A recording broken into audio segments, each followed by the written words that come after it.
Oh my goodness. Hello, everyone. Welcome to our Halloween stream. Yeah, I don't know what is going on with Ashley's costume. I'm Mandi Hutchinson, and, I don't know. Can you see it? well, I'm seeing Because it. I can't see anything. I just see a white piece of paper on your face with your No, head it's backwards. blue. Oh, it looks white. Oh no. I'm not sure what this is supposed to be. What is it? Oh, I'm supposed to be. Hold on. I need to pause for a second. Oh my god. It's so hot in there, and also I'm getting an echo from YouTube, and so I just need a second, and then I'll readjust. Okay. Okay. I'm supposed to be a little homie from Among Us. With this white visor is actually blue, and I'm in my little costume being a little traitor. Okay, I get it now. It just looked white. I was like, I'm confused. That's unfortunate. It's probably my spooky lighting is ruining my costume. Shucks. It's all But good. hello, everybody. I do like where it went. Thanks for joining. Yeah. So there you go. So I know some people are out trick or treat. Well, we're not allowed to be doing that here, trick or treating. But some people are maybe doing some Halloweeny things otherwise. So we figured it'd just be a small group of us tonight. But that's okay. Some places don't celebrate Halloween. So yeah, this could be fun too. So we're gonna play Undo. A lot of people think it's like the exit games, but they are different. I almost feel like you're working backwards in this one a little bit. Like the crime has happened. Kind of like somebody's died, Yeah. right? The And crime so we're happens and trying you're to stop them from maybe die. exactly, kind of figuring out the timeline and whatnot. So, Yeah. yeah. All right, so let's switch over. Let me pop over to the other screen here. And not surprisingly, I need to decostume because otherwise I won't be able to You will see not for be able the to- remainder of this reading game that we're playing. Exactly. So if It's also everybody wants very to, warm in there. yeah, if everybody wants to jump in, or if you see something that you want to help in a decision with, let us know. There is a slight delay, but I have the chat open here, and so does Ashley, so we can definitely take that into consideration.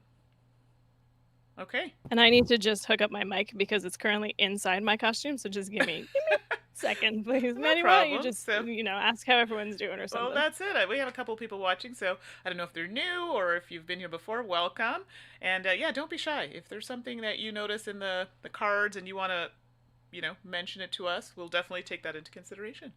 So, all right. So now, Ashley, I do have a little bit of a title at the top, so when you are showing things, just if you have anything right at the top of the screen, it may be covered by the title. So. Okay, I think when you zoom on Tabletopia, it tries to like it has a center thought.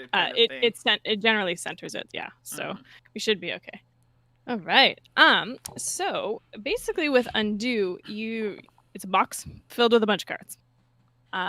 And you've got story cards, which are the bigger cards that you're going to see here. You've got some I don't know what these cards are actually called, but cards that basically change the course of the events, and we'll end up scoring or losing points based on decisions we make. Those are the ones that have like a number and then a letter.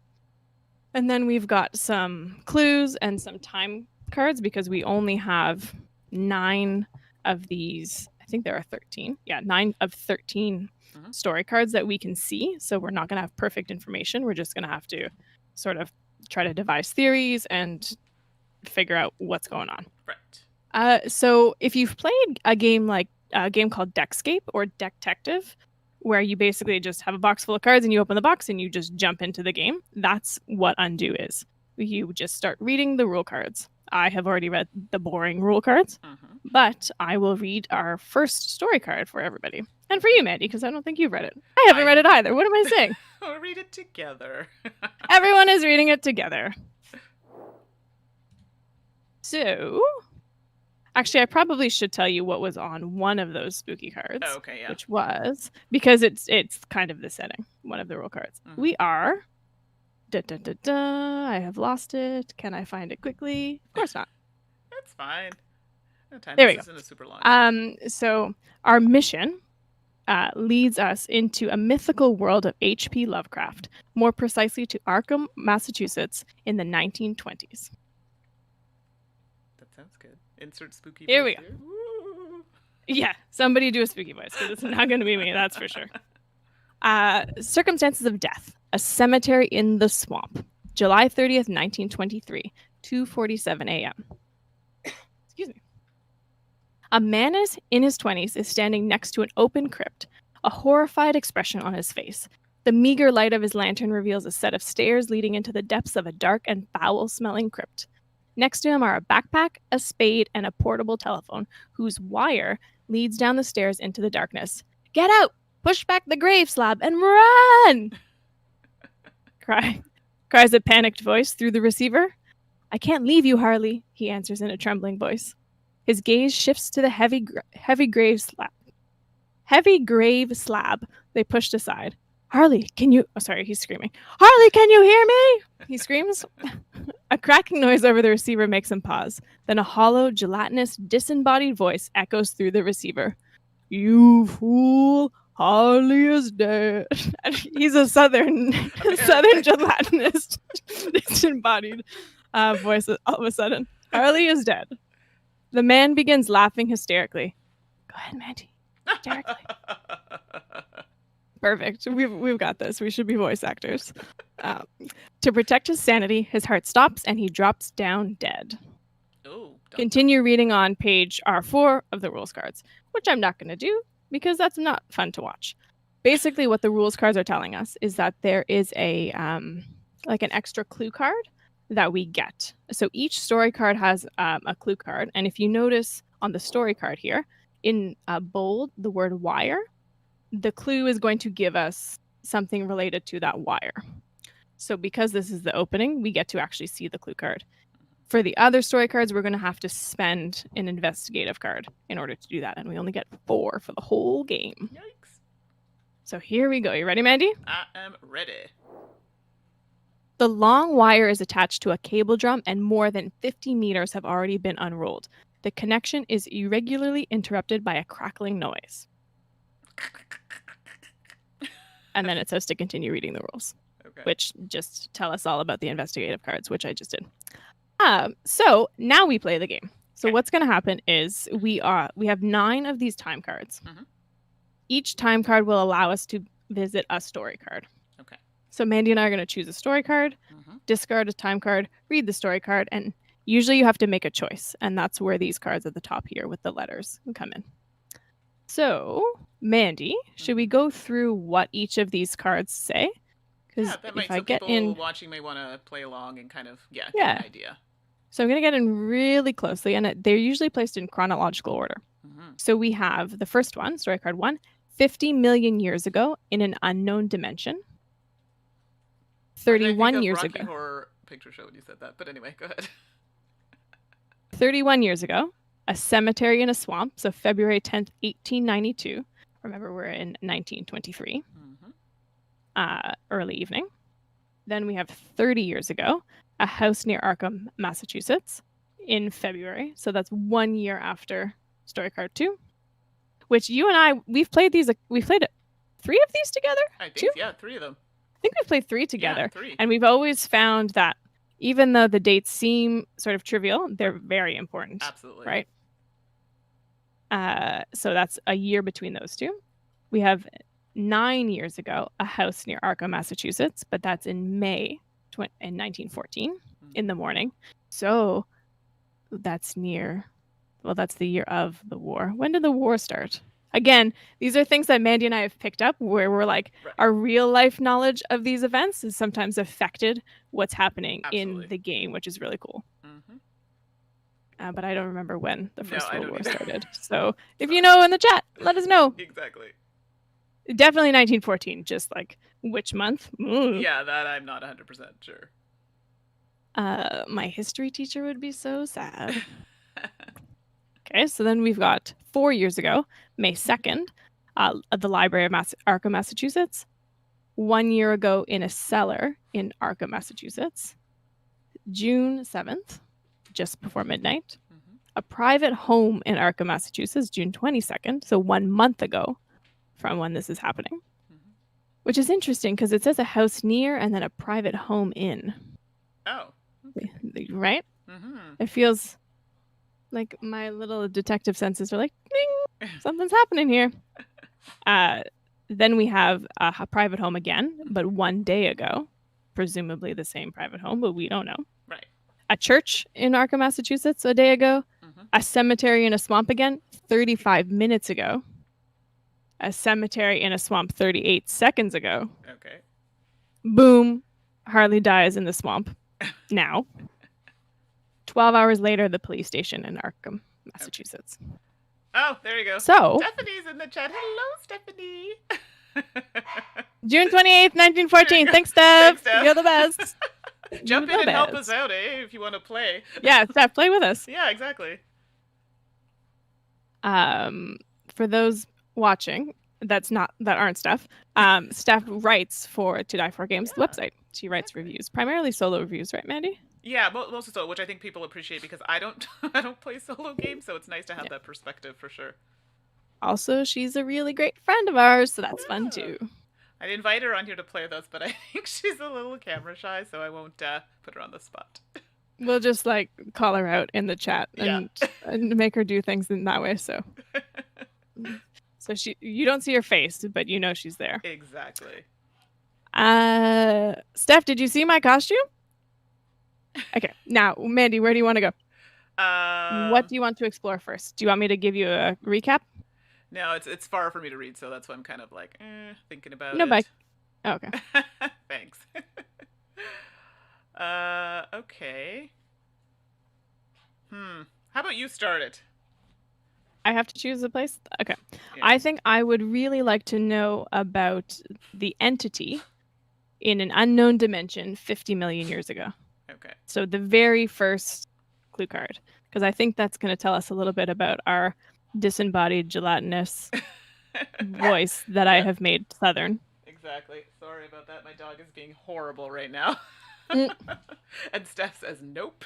I'm assuming that's on camera. I think that actually might have been for my Halloween costume, but who knows? Oh, okay. Oh, maybe, yeah. Who knows? Okay, sorry. Let's, okay, do you feel okay about that? Yeah, for sure. Okay, so what's going to happen is we are going to take one of these cards, which they're not very fancy. They're just a card that looks like that. We're going to discard it, and we're going to flip over this card and read it. Do you want me to do the reading, Mandy? You know, I'm very... Yes, I think me and my voice is I think so reading good. is good, and that way I can monitor because my dog's being a jerk. Okay. All right, let me get some water first. Okay.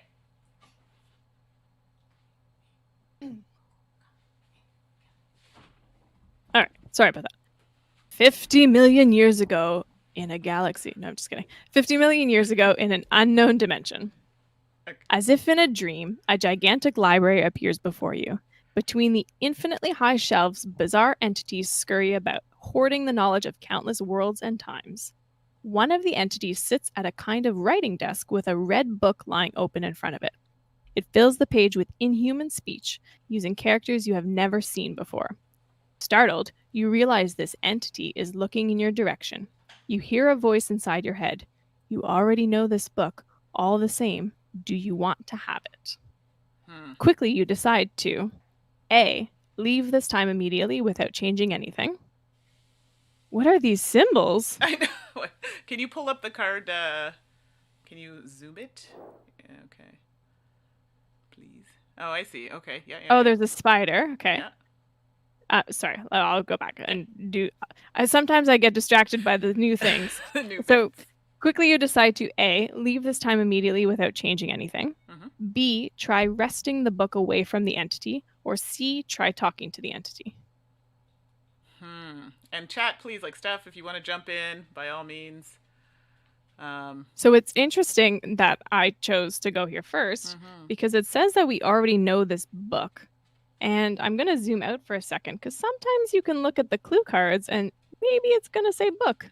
Look at that. If we had gone to the library first, shucks. I know. But unfortunately, and we need to make our decision now. We can't just say let's go to the other point in time, check to see what that book is, and then we'll come back. No, we're stuck. So we do have the option. We've got 4 of those investigative cards that we can use to look at the clue beneath it if we wanted. I don't know that it's really worth it now. What do you think? Yeah, I don't think so. Oh, we've got... Hi, Winnie the Pooh hug. Yes, hello. What's the C? Oh, that's they're trying to get us to talk to the entity. Ah, okay, They're sorry. playing with us. Got it. Thank you. I wasn't sure. Sorry, the cards are not close up for me, so I'm having some difficulty here. So no, Oh, that's good. Mandy, if only you wore your Eeyore Kigurumi I today. know it's in the next room. Sorry. Shucks. Okay, Shucks, so shucks, C, shucks. what do we think about that? So that is try talking to the entity. I mean, It it has can't. a scary face beside it, which makes me feel a little concerned. I don't know Right, about you. but maybe we might get I don't know what information. those faces are. Yeah, I don't either. That that's something that I don't remember if we saw in our other games. Yeah, I It don't certainly remember didn't that. have as profound an effect if we did see them. No, and if we did, yeah, it was exactly. It's not something that I Yeah. remember. So Ooh. I was kind of thinking maybe talk to them. What are the other options again? To leave without changing anything. Okay. Um, we can try to wrest the book away from the end. I think they want to say wrestle, Okay. but maybe I'm just wrong. Okay. To try to take the book away or to try to talk to the entity. So one of three things could happen. Mandy and I, with this decision, we can either have a positive change on the person who's dead's life, meaning we will gain some sort of positive pointage. We can negatively affect that and impact their death, which probably means they're just going to super die.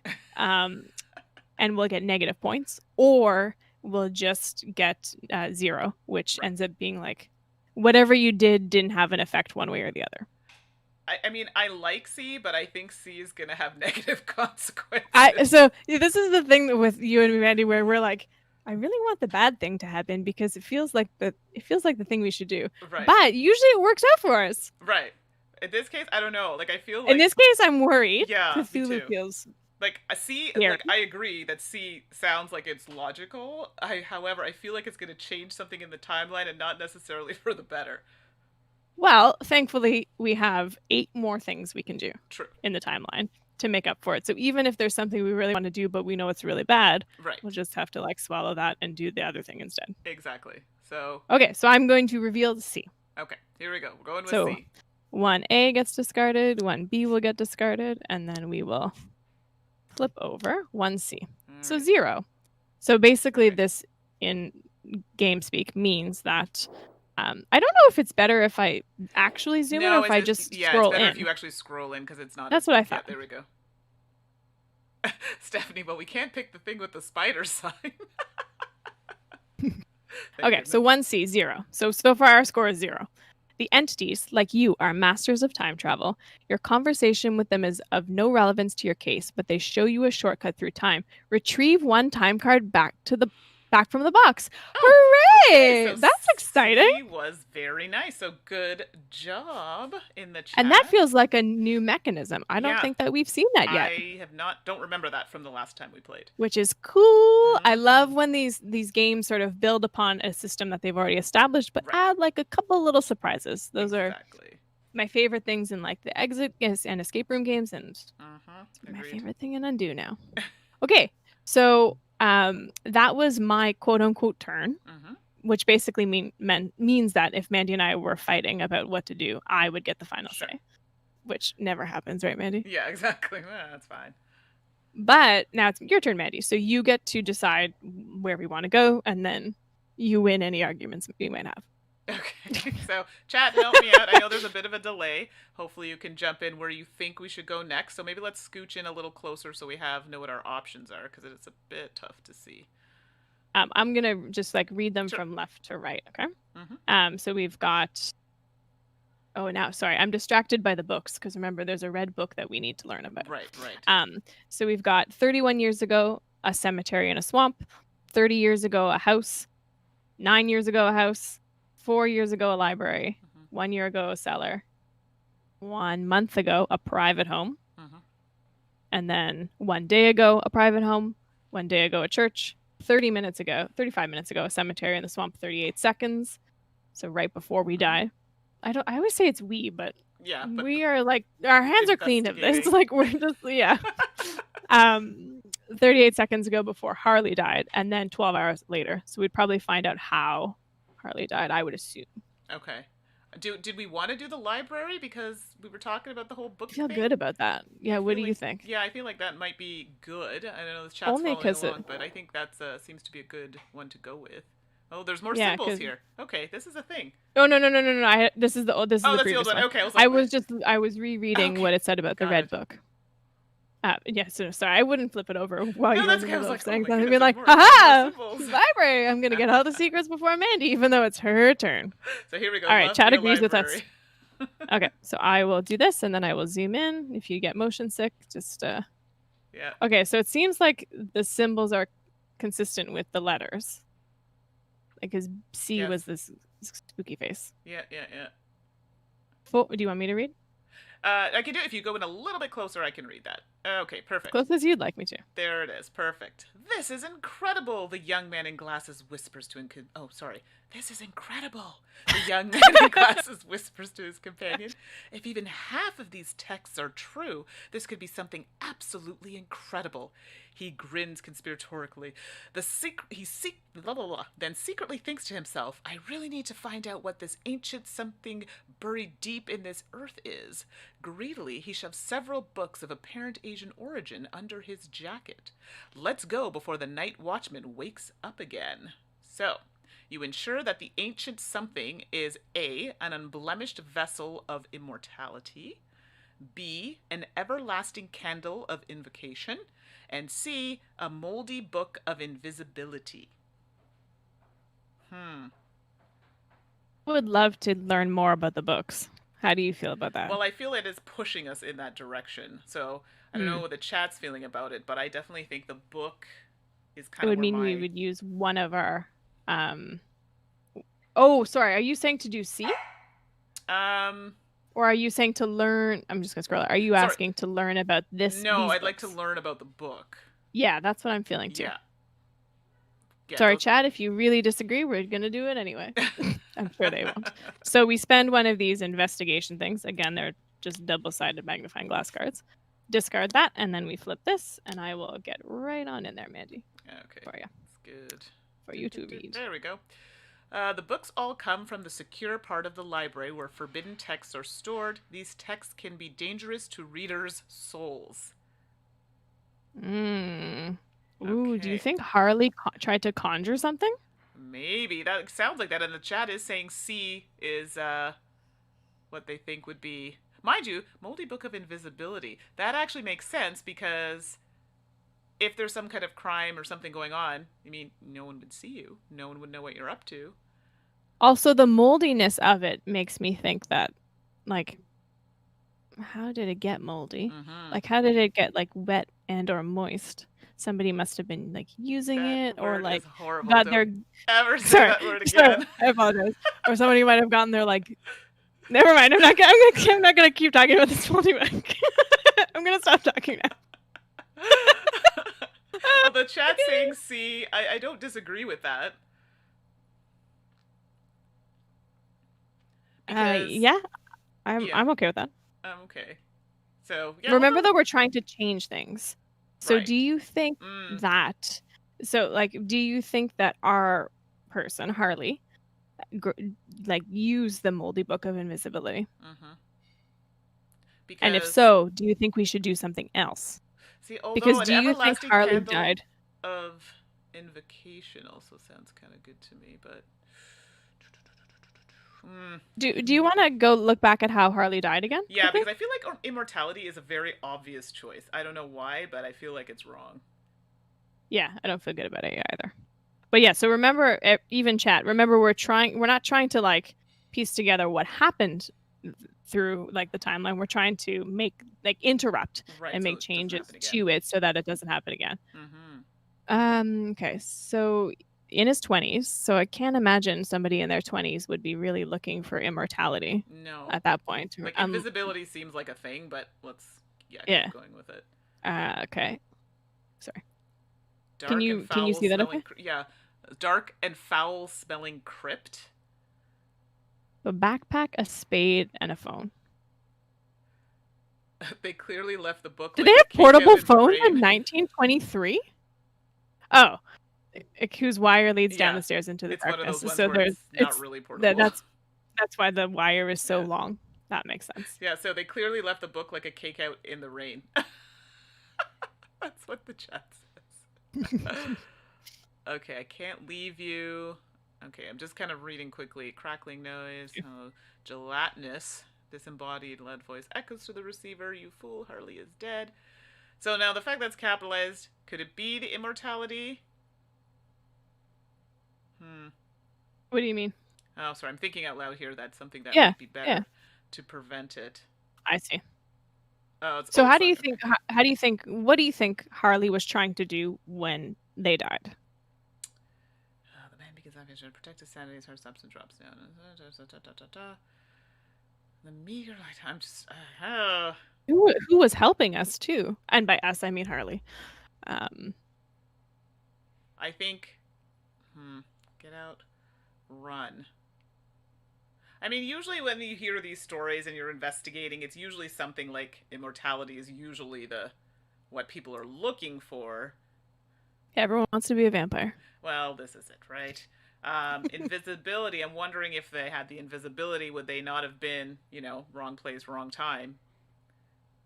And maybe they could have used that to not be in that situation. Interesting. But okay. I don't feel good about the candle, and you're right that it feels like I'm just gonna go all the way back up. Sorry, everybody. I know just don't look if you get motion sick like I do. And I'll try not to do it as much.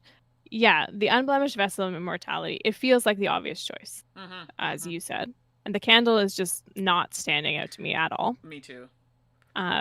And the moldy book of invisibility, I think would help actually. Now that we've looked at it, we've got that. Yeah. So I think we're on the same kind of plane with that. That's what I think, but doesn't mean I'm right necessarily. Yeah. There's no right and wrong. This is a cooperative game. I mean, there is a right and wrong because the person could still end up dead. Exactly. But they might end up dead even if we're super right. So we don't know. True. Also true. That is life. Okay. Interesting. Like, who is at a library at 3:00 in the morning? Yeah. Do you see that? That's also very in strange. 1919. Yeah, like it seems like the libraries would be closed at like 7. Oh yeah. Unless probably much earlier than that, Mandy. There was like very few people had electricity. Yeah, you're right. And like the only people I could see being there late are people who were either worked at the library or was some kind of like researcher, scientist, specialist that had access, or some kind of architectural type person. I don't know. Like it feels like a special type of person would be there at that time of night. Agreed. Okay, I'm gonna go ahead and do this. Bad guys do library at 3 a.m. Steph, accurate. Fair. I agree. That's fair. Nefarious intentions. Right. Mandy, do you want to do the honors? Do you want me to do it? I'm happy to keep doing it. I just want to make sure you feel involved. And forth. Yeah, we can switch back and forth. Okay. I will flip, and then you can read. Sure. Just have to get in nice and close. Oh, there's nothing to read. Sorry. So plus +1. one. So, okay, that's good. So that, in story terms, means, fingers crossed, that we did some sort of positive change, and we're one step towards hopefully helping Harley stay alive. But the thing that's interesting too, that Mandy, you and I have learned through our experience, and spoiler maybe, people, but sometimes all of the cards are negative, sometimes all of the cards are positive, and we just end up with like the lesser of the positive choice, right? Right, absolutely. And sometimes they're just neutral, and there was no, like, it was just like whatever, it was doomed. It had no effect on the life. Exactly. So chat is also saying... do you see 7? Do you see? Let's look at this for a second, everybody. Look at these little symbols that aren't actually they're not like Roman ABC, letters. That's dun dun dun. Different. Very suspicious. Agreed. I'm not sure I'm ready to go there yet, though, because I don't feel like we have enough information. So we have in the chat looking for spells. Those are the bad people in the library at 3 a.m. How do you feel about looking at this probably eventually, but not just yet until we get some information? Okay. So, I feel like I find it interesting. I'm just going to scroll. Oops, sorry, everybody. I find it interesting that these two cards are a year apart. And that's, you might have to get in a bit closer for us there. Sorry. Cemetery. One was, yeah. Okay. And this presumably is before our person's life. right? Because it said that they were in their 20s. Right. So this could perhaps be something that an ancestor did that maybe affected their life. Well, they have early evening and at night. So, I mean, at night seems like bad things would happen, but in 1893, for sure, bad things happen at night. Like the bright sunny morning where nothing bad happens, exactly. as opposed to right? the evening dusk. Okay, so I'm liking this idea of that area. 9 years ago is interesting, and the clue here is parental home. So that also leads me to think that maybe Harley's parents, something happened 30 to 31 years ago, and then recently Harley found out about it. And yes, it could be cemetery where Harley died, for sure. Yeah. My assumption is that a cemetery in a swamp is probably the same cemetery in the same swamp. Right. For all the cards, but again, we don't know for sure. So what are you feeling, Mandi? I mean, the cemetery does sound good. The 31 years ago cemetery or the cemetery right before they died? Or both. Like, I mean, obviously we can't do both of them right now. Just the cemetery, I'm thinking I don't think I got rid of a card. Hold on. I think I were cheating. I forgot to get rid of a time card when we did yours. Sorry. That's okay. Like just before, I'm afraid, because this has happened before, where we're like, yeah, this sounds like really good, and then it tells us absolutely nothing. You and I in the past have found that when we do the thing after the fact, it's almost always unhelpful. Yes. At least for us. Right? Because you and I, it tells us what we've already sort of deduced, that X person had a relationship with this one, or they did this, and we're like, we don't need to know that. We already did this, and it's just a waste. So I definitely would agree not to go after or right before 30 years ago, which I'm kind of inclined to agree with. So the cemetery was 31 years ago. 31. But yes. So I think that's But then a year later, you go to the house. All right. I'm going to spend the card before I forget. Yep. Boop. And zoom right on in. And our keyword is bundle. Nice and vague. Okay. 31 years ago, a cemetery in a swamp. February 10th, 1892. Early evening. Here we go. So probably bad things are happening, but maybe not. Now that I'm seeing these symbols more regularly. Oh, they're different now. Yeah. Ooh, okay. Huh. Yeah, they're in a different order. Ooh. Interesting. Okay.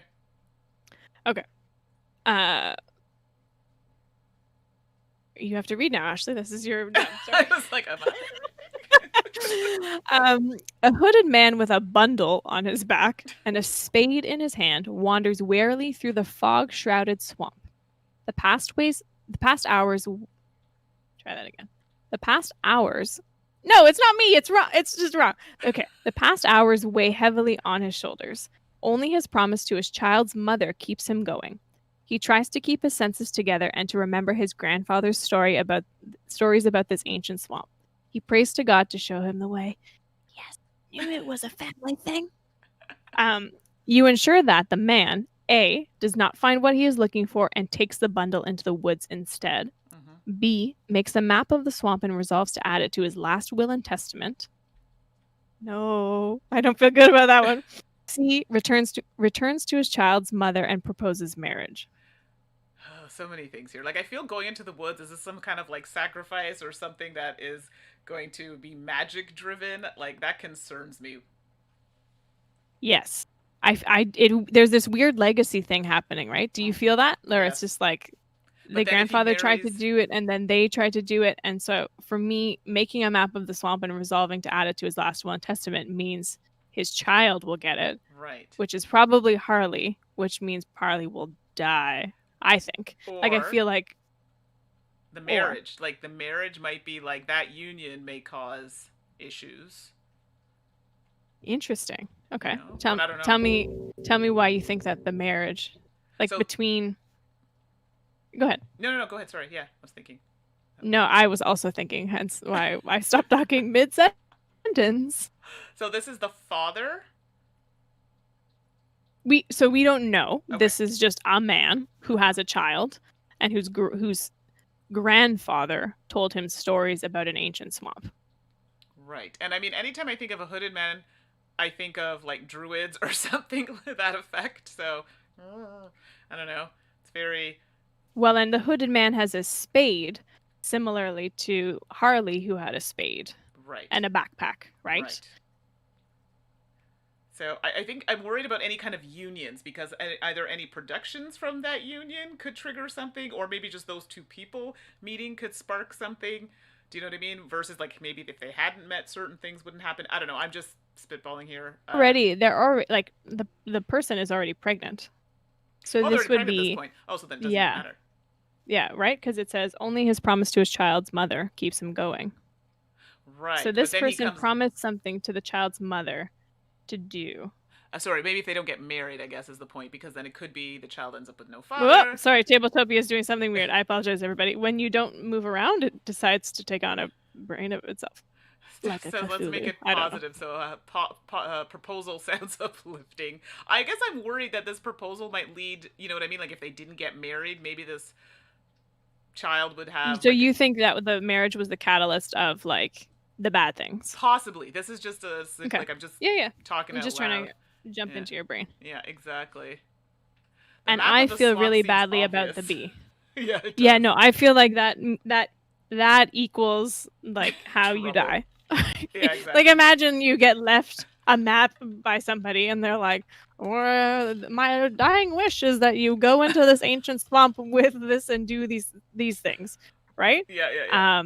I feel like that is bad news, especially because because our person doesn't have invisibility because they didn't choose invisibility. They probably chose immortality. Right, which is and then the does not find is looking for and takes the bundle into the woods instead. Oh gosh. I mean, that one sounds harmless, but I feel like it's not. I don't know. In the chat they're saying B but with trepidation. I really don't. I feel very like bad about B. Can't Harvey and Steph is like just pushing for that proposal. Right? I mean, oh goodness. It's interesting though. Oh, sorry, go ahead, Mandy. No. Sorry, I was gonna say like I'm just spitballing. Doesn't mean that C is the. I'm thinking that's the one. I'm just kind of thinking how it could branch out. So I'm not saying that C is not a good choice. I don't know. What if we consider too like the times, like an unmarried woman, right, with child in 1892? Ooh, that's bad. What that would mean for the woman and then their child if the child's father is not in the picture. I mean, they'll be shunned, like society will treat them horribly, which actually could also lead down a very bad path. And then what if like let's imagine this is Harley for a second. What if Harley was the child who was fatherless? Right. Because his father was chasing things and hoods and with his hood and his spade in a swamp. Okay. And then he had lived such a miserable life that then why would he seek immortality though if he was so miserable? Maybe to get vengeance on everybody that made him miserable. I've been watching a lot of like supernatural shows lately. Yeah, me too. And so I'm just like my mind is like and then sexy vampires would come to town and then this would happen. What are you watching? Lovecraft show. I'm watching Supernatural. Yes. Yeah, there's like a whole bunch of things on my plate right now. I am watching Winona Earp, which doesn't sound supernatural, but it is. I mean, I feel like I'm in circles here, and I feel like this is one of those questions where I think all of these answers are not going to be amazing. I think it's the better of some evils, like of all the evils, yeah. Exactly. Okay, which one do you feel strongly against, Mandy? What is your gut telling you to not choose? The B. B is like me too. Me too. For me as well, B is like don't do it. So I think B is off the table. In fact, I'm gonna completely move it off the table so we don't accidentally choose it. Sorry, chat. B is just ringing alarm bells for me right now. So now we've got between me too. It's just don't do it. Don't go into the woods without a friend late at night. That kind of thing. It seems weird. Okay. So we've got does not find. Also, we could look at the bundle if we wanted, we have the True. option to spend an investigative clue to look at a bundle. I mean, I feel like it's probably going to be like a bundle of sticks or something and like give us no Yeah. information, but it could. Or I like, don't know. or like there's a paper with an occult symbol drawn on it or something. And we're like, we already know all this. Come on. Yeah, yeah. Okay. Does not find what he's looking for and takes the bundle into the woods instead. Mm-hmm. So instead of doing his like ritual in the swamp where things actually will happen, he's going to go to the woods where he will be unsuccessful. Is that what that's what I'm reading into that? Yeah, that's what I would think. What Steph's saying, I don't Okay. want to know what's in that bundle. Sure. I mean, it could Fair. be something totally creepy. Yeah. And or goes to his child's mother and proposes marriage. I'm suddenly I'm feeling A because Yeah. I'm feeling like it's just like goes and tries to do a Yeah. ritual and then he doesn't and then- he gives up on it forever in his life. Exactly. I'm thinking And that's... maybe his child is fatherless and maybe it's not. But Yeah. we don't have that union fear that you're worried about, Mandy. Right, right. No, exactly. So yeah, I think that's probably the best way to go. Okay, sorry, Chet. Mandy and I have decided to go on our own. we may regret this decision. Yes, yeah. So Mandy and I have decided to fork our paths. But the game will remind us that it's my turn, and so I get the final say. Not that I ever do that. But yeah. Neither do I. I guarantee you, it's not a tasty cheesecake. Yeah, I'm not sure what's happening in the chat. Yeah, I'm just gonna let them talk. Should I reveal A? Yes, let's see what A has to say for us. Please don't be a minus. Oh. +1! Okay. Yeah! Again, the other card could have been like +3. But we have no idea. It's still positive, so I am positive. Yes, that's good. We're on a good trajectory. I'm all about it. And I should mention the investigative cards. So unlike the decisions that we have to make, the investigative cards, you can go back and actually look at earlier clues. So let's say we did want to look at the bundle later. We could. Right. Then we have that. Yeah. So, Mandy, where would you like to go? Want me to do a little recap? Yes, please. I'm going to just scroll in. Yeah. Like, that's not very helpful. You can't see that, can you? No, I can't. But it's okay. Just read me. Okay, so we've got... So 1 year later, after what we just did in a house in Arkham, we have 9 years ago in parental home, 1 year ago in a cellar, 1 month ago in a private home, hold on, 1 day ago in a private home, 1 day ago in a church, 35 minutes ago in the cemetery, 38 seconds ago in the cemetery, or 12 hours later in the police station. Steph, 1 year later, maybe you proposed anyway. I need to know. You may never know, Steph. You may never know. This game, it does that sometimes. The police station, I don't know how much that's gonna garner for us right now. Information it will garner. I agree. I don't want to do that either. No, I'm thinking that's not a good place to go. I mean, Arkham always seems like it might be bad. We're in Arkham now. Sorry, the one that's specifically titled. You read one that had it in the title. I think it was the next one. Oh, when they talk about the houses, or when they talk about locations that aren't a cemetery and a swamp, they're all in Arkham. Okay, got it. So I guess a year later, why would that be significant? Well, Steph, I don't know. Steph seems to think that he proposed at that point. I don't know that. The only thing that I'm making a tie-in is that the dates are a year later. Right. Sorry. Like, what if it's like a thing that happens at a certain time every year? That's what I'm getting at. That's why I'm trying to see, like, if it's an annual thing, like, what's so important about it being a year later? So let's look. I'm just gonna quickly zoom in on dates. So February is the previous one, and then the year later, and then we've got May, June, July. Oh, and then the rest are going to be July because they happened because of a day before or not. And that's what Steph's saying. What if it's a yearly ritual? Yeah, exactly. That's exactly what we were thinking. But that seems to... Well, it could have been a yearly ritual, and then something happened that February. Right. That made it change. Like, I'm not adverse to checking the year later, and then at least it cancels it out if it's not that at all, and then maybe just sends us on a different route. Yeah. Yeah, because there's something that's really interesting with this game is that some cards might give you like you can't look at all the cards. Right. That's just how the game is designed. And so you might end up on branching paths and getting the same information in different ways, right? Exactly. And I think that going off of what you're saying, Mandy, the year later and then the parental home, like Right. something seems to tell me that we're going to get similar information there. Right. That's going to give us basically like a history. Exactly. Okay, so do you want to do the year later one? Yeah, let's just see what's happening there the year later. Okay, let's get rid of too far out that time card, and we'll zoom nice and close so you can read. Yes, get in there. Okay, so 30 years ago, a house near Arkham, February 10th, 1893, at night. Gasping, a man in his mid-30s enters his living room, cold sweat gathering on his forehead.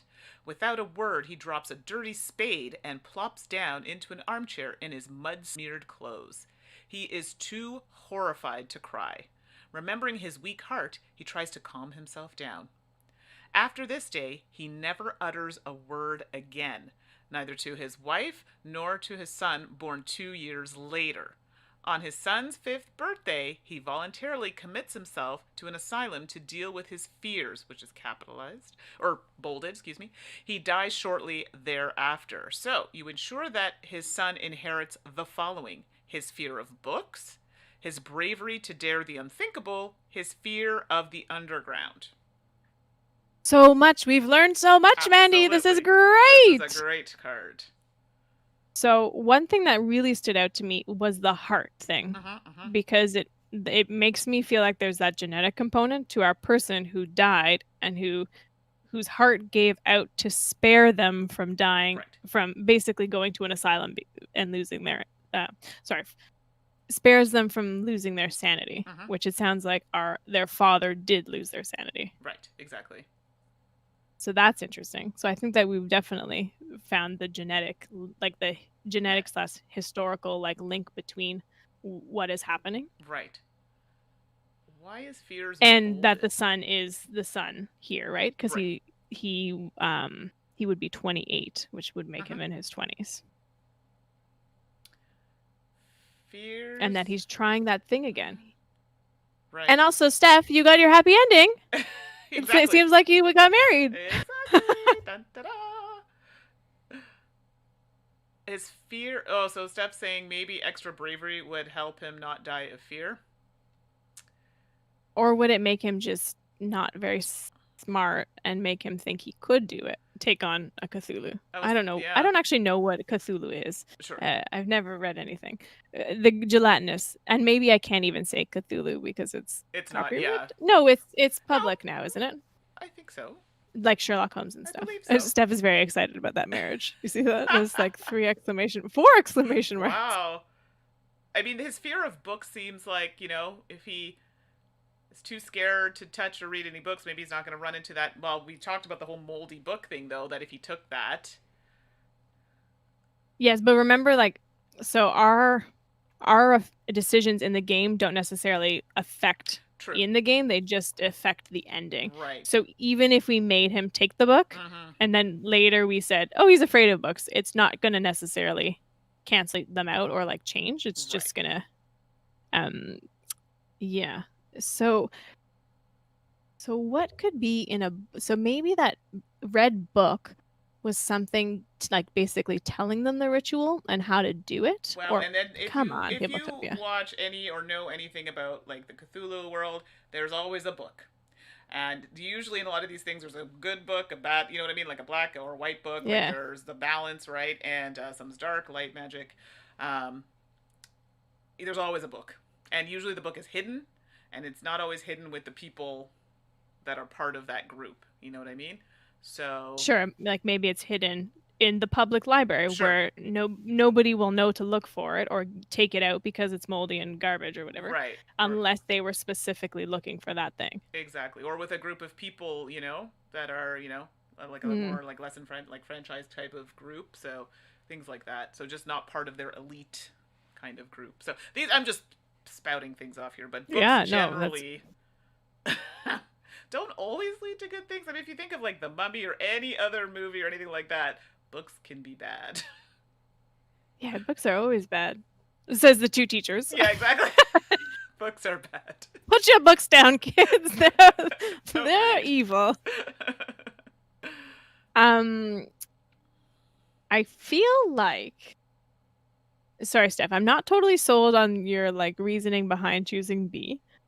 But I do feel like either fear of books or fear of the underground would prevent them from doing the bad thing that would lead them to their death in one way. I don't know which is the better of the two. Right.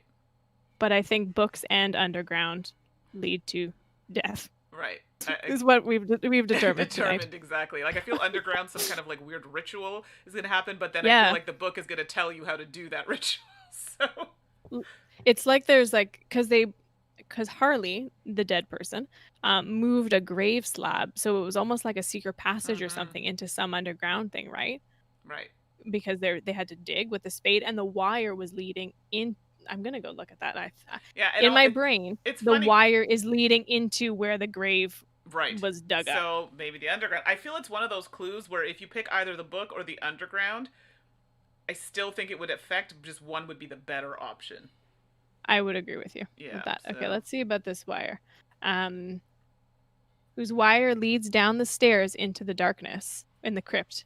Yeah. So underground definitely, that seems to make the most sense.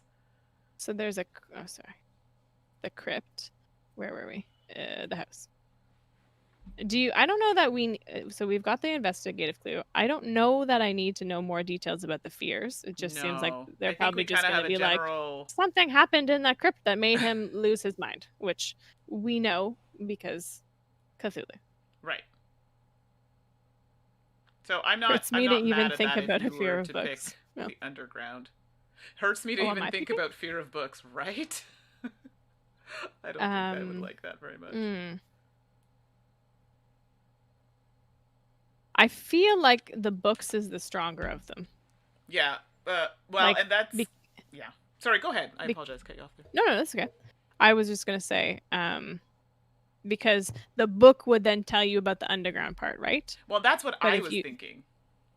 But if you didn't have the fear of... So if you had the fear of books, you would never know about the underground part because you wouldn't look at the books. Right. But if you had a fear of the underground, you would still go look at the book and still know about the bad things. You just would be afraid to go do it. Right. Exactly. And I would rather they be completely in the dark. Right. Than simply know about it, but be afraid to chicken to do it. Right. And that's kind of where I'm going. Now, I don't know if that's a right train of thought, but that's kind of where I'm thinking as well. All right, I feel good about this. Yeah. We're doing the thing that hurts you. Winnie the Pooh hug. I'm sorry. Fear of books. What would that be called, do you think? Now I have a lot of Ashley questions where I'm just like, fear of books. I'm curious, is that a real thing? And what is it called? I would think so. And what would it be called? I was trying to think about the Latin is, but I don't know what the Latin is of book. Well, in Italian, it's libro. It probably is something along those lines. And it is bibliophobia. Bibliophobia. Nice. Oh, yeah, like bibliothèque. Yeah, okay. Yeah, that makes sense. Biblioteca, biblioteca. Yeah. Okay. ¿Dónde está la biblioteca? Exactly. Sorry. That was not necessary, Ashley. No, but, okay, here we go. It's clear. I don't even know what that's from and why. Anyway, sorry. 3A is what I'm doing. Fear of books. +1. Look at that. We're consistent, hooray. So that's good. Yeah.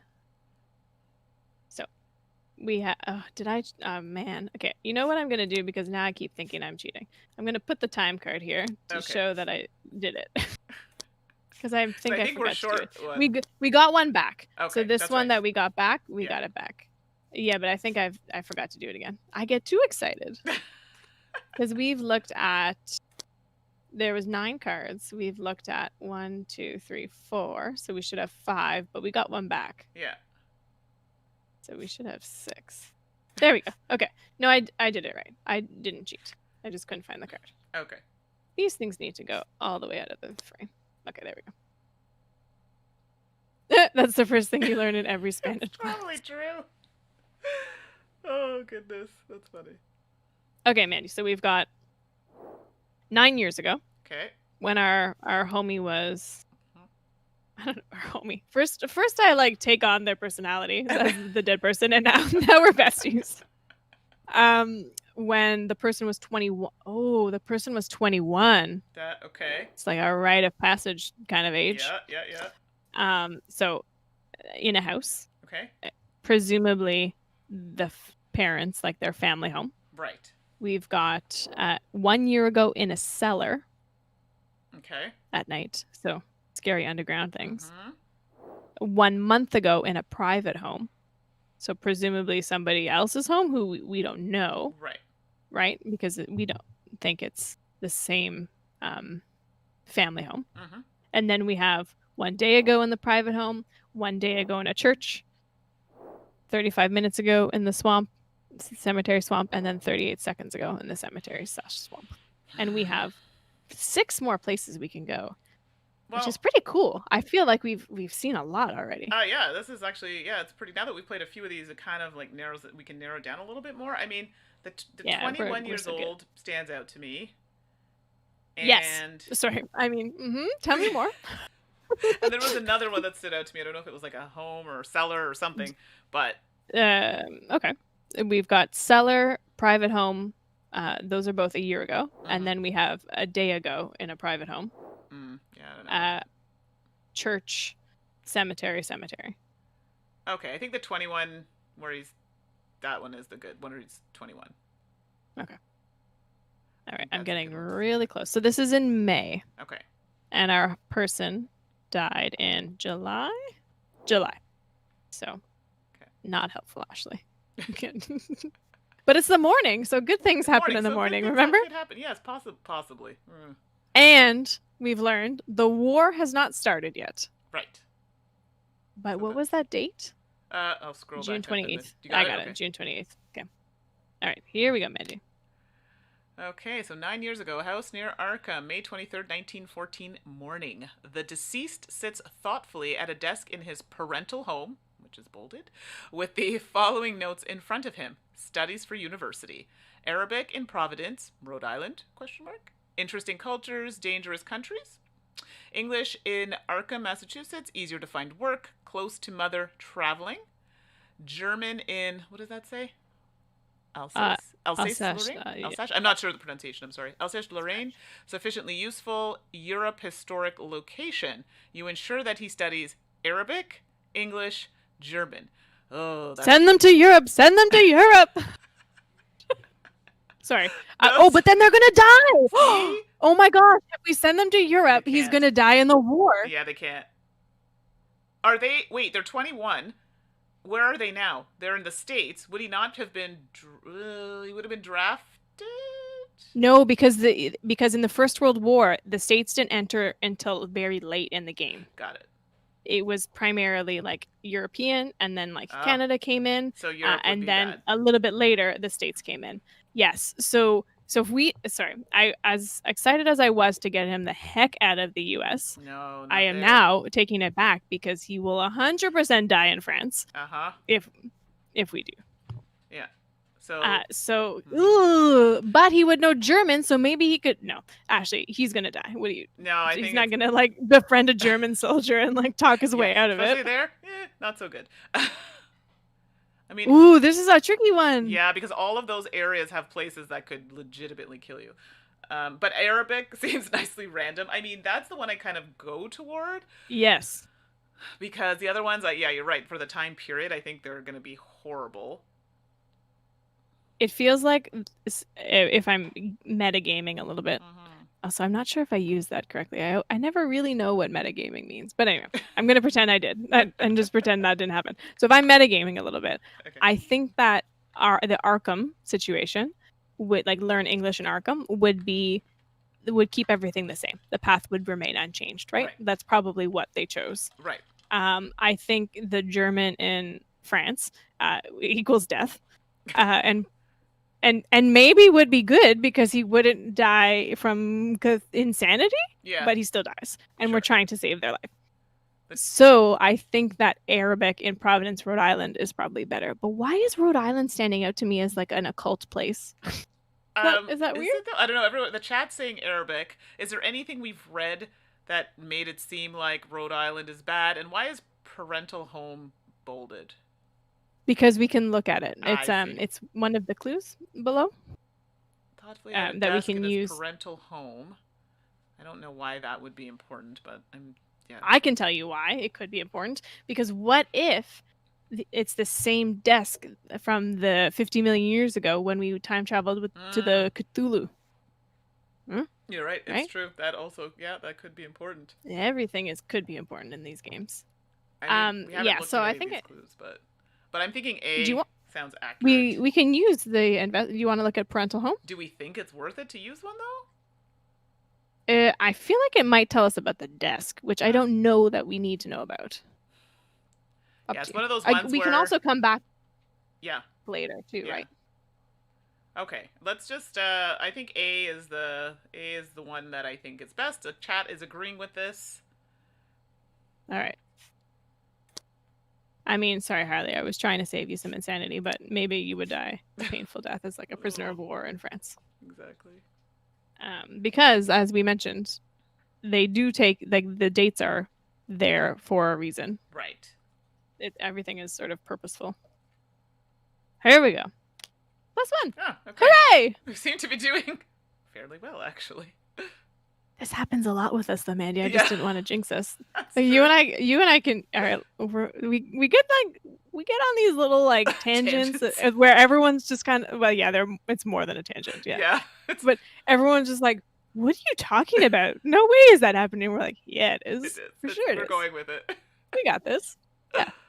That's why we're so good at these like detective games and stuff. Wait, I'm tooting our horn like so much right now, but who knows how we're gonna do? Just relax, Ashley. Rein it in a little. Okay. And I forgot to put a card there, so I'm doing that. Where are you taking us now? I feel like we might want to look at something a little more recent, not like now, but yeah.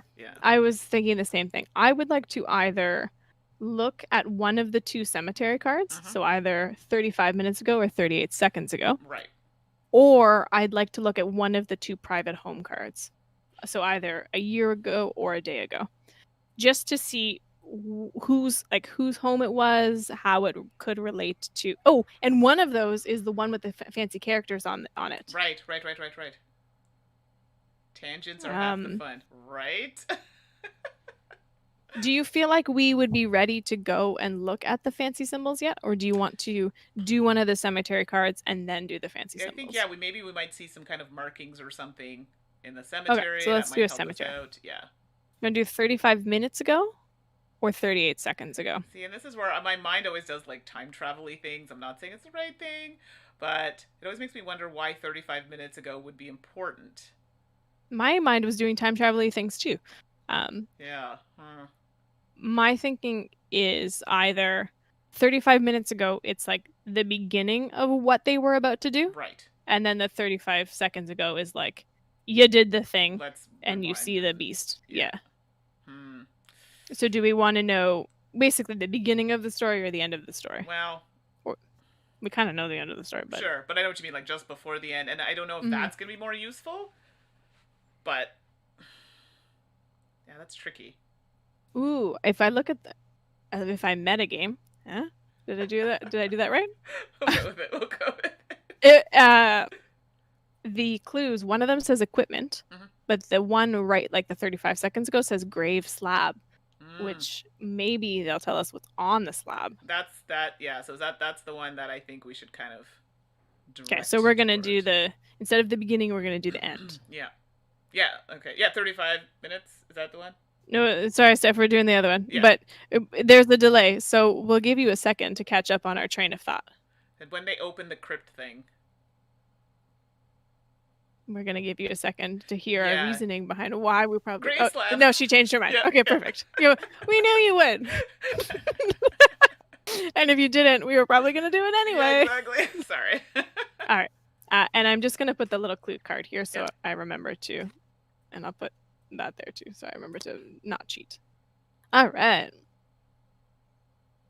All right, here we go. Sorry, I was distracted by the time. This keeps happening. So 38 seconds ago, a cemetery in the swamp. Harley. Oh my God, if you could see this, Carter. Oh, sorry.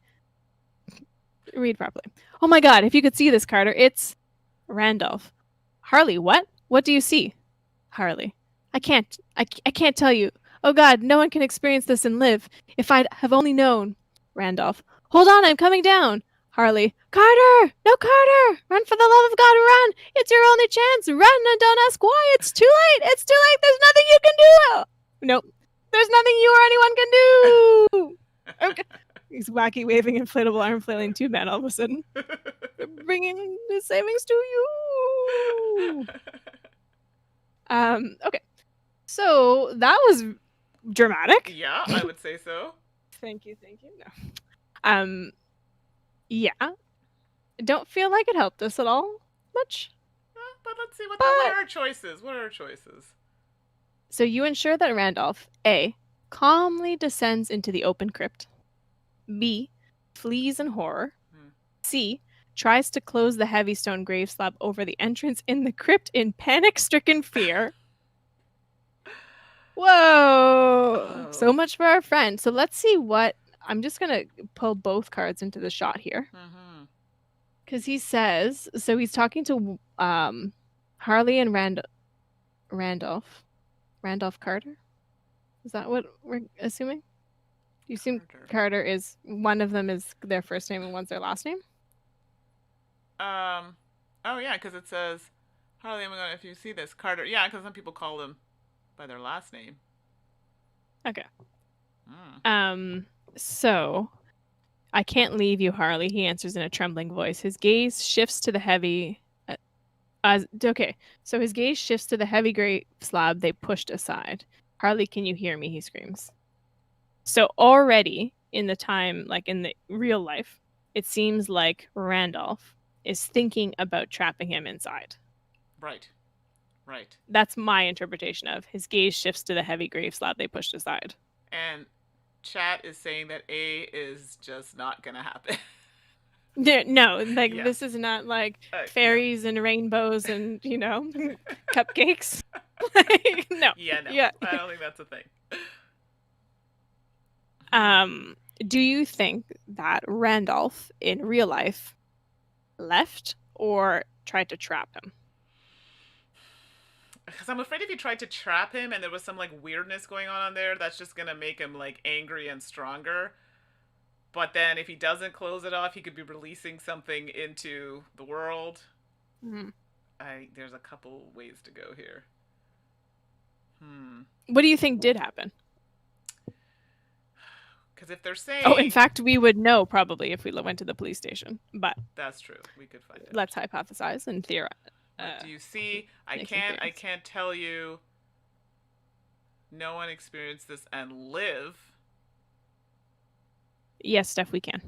Okay. Oh, that's true. We could do that as well. That might have some markings or something on it. I want to know what you thought first. I don't know. What would you see that... can you scroll in, please, a little bit on the card? Certainly. Thank you. I'm coming down. No. Run. It's your only chance. Run and don't ask why. It's too late. There's nothing you... Okay, so... It's something that's kind of already started, but it's horrifying. What would you see that's so horrifying? Because a dead body, okay, yeah, it's Medusa. Gross, but not run away. All I know is Medusa. It has that gaze where you can't look at Medusa, otherwise you basically die. Well, you turn to stone. So he wouldn't be able to communicate that. If you see, so I don't know much about the Cthulhu mythos, but if you look at a Cthulhu or whatever the monsters are, is that what triggers the insanity, or do you get insanity when you interact with them or touch them? How does one get insane in Cthulhu land? I don't know the whole mythos of this story, but I know from something I know if you get bitten, you can turn into one of the things.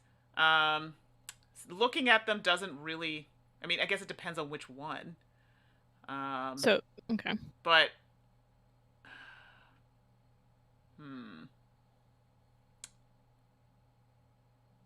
But you don't, because they're 2:46 a.m. Like, I mean, Yeah. you're at the perfect time where like the night creepy crawlies come out, and they come out in packs. And the bad guys go to the library. It's a possibility.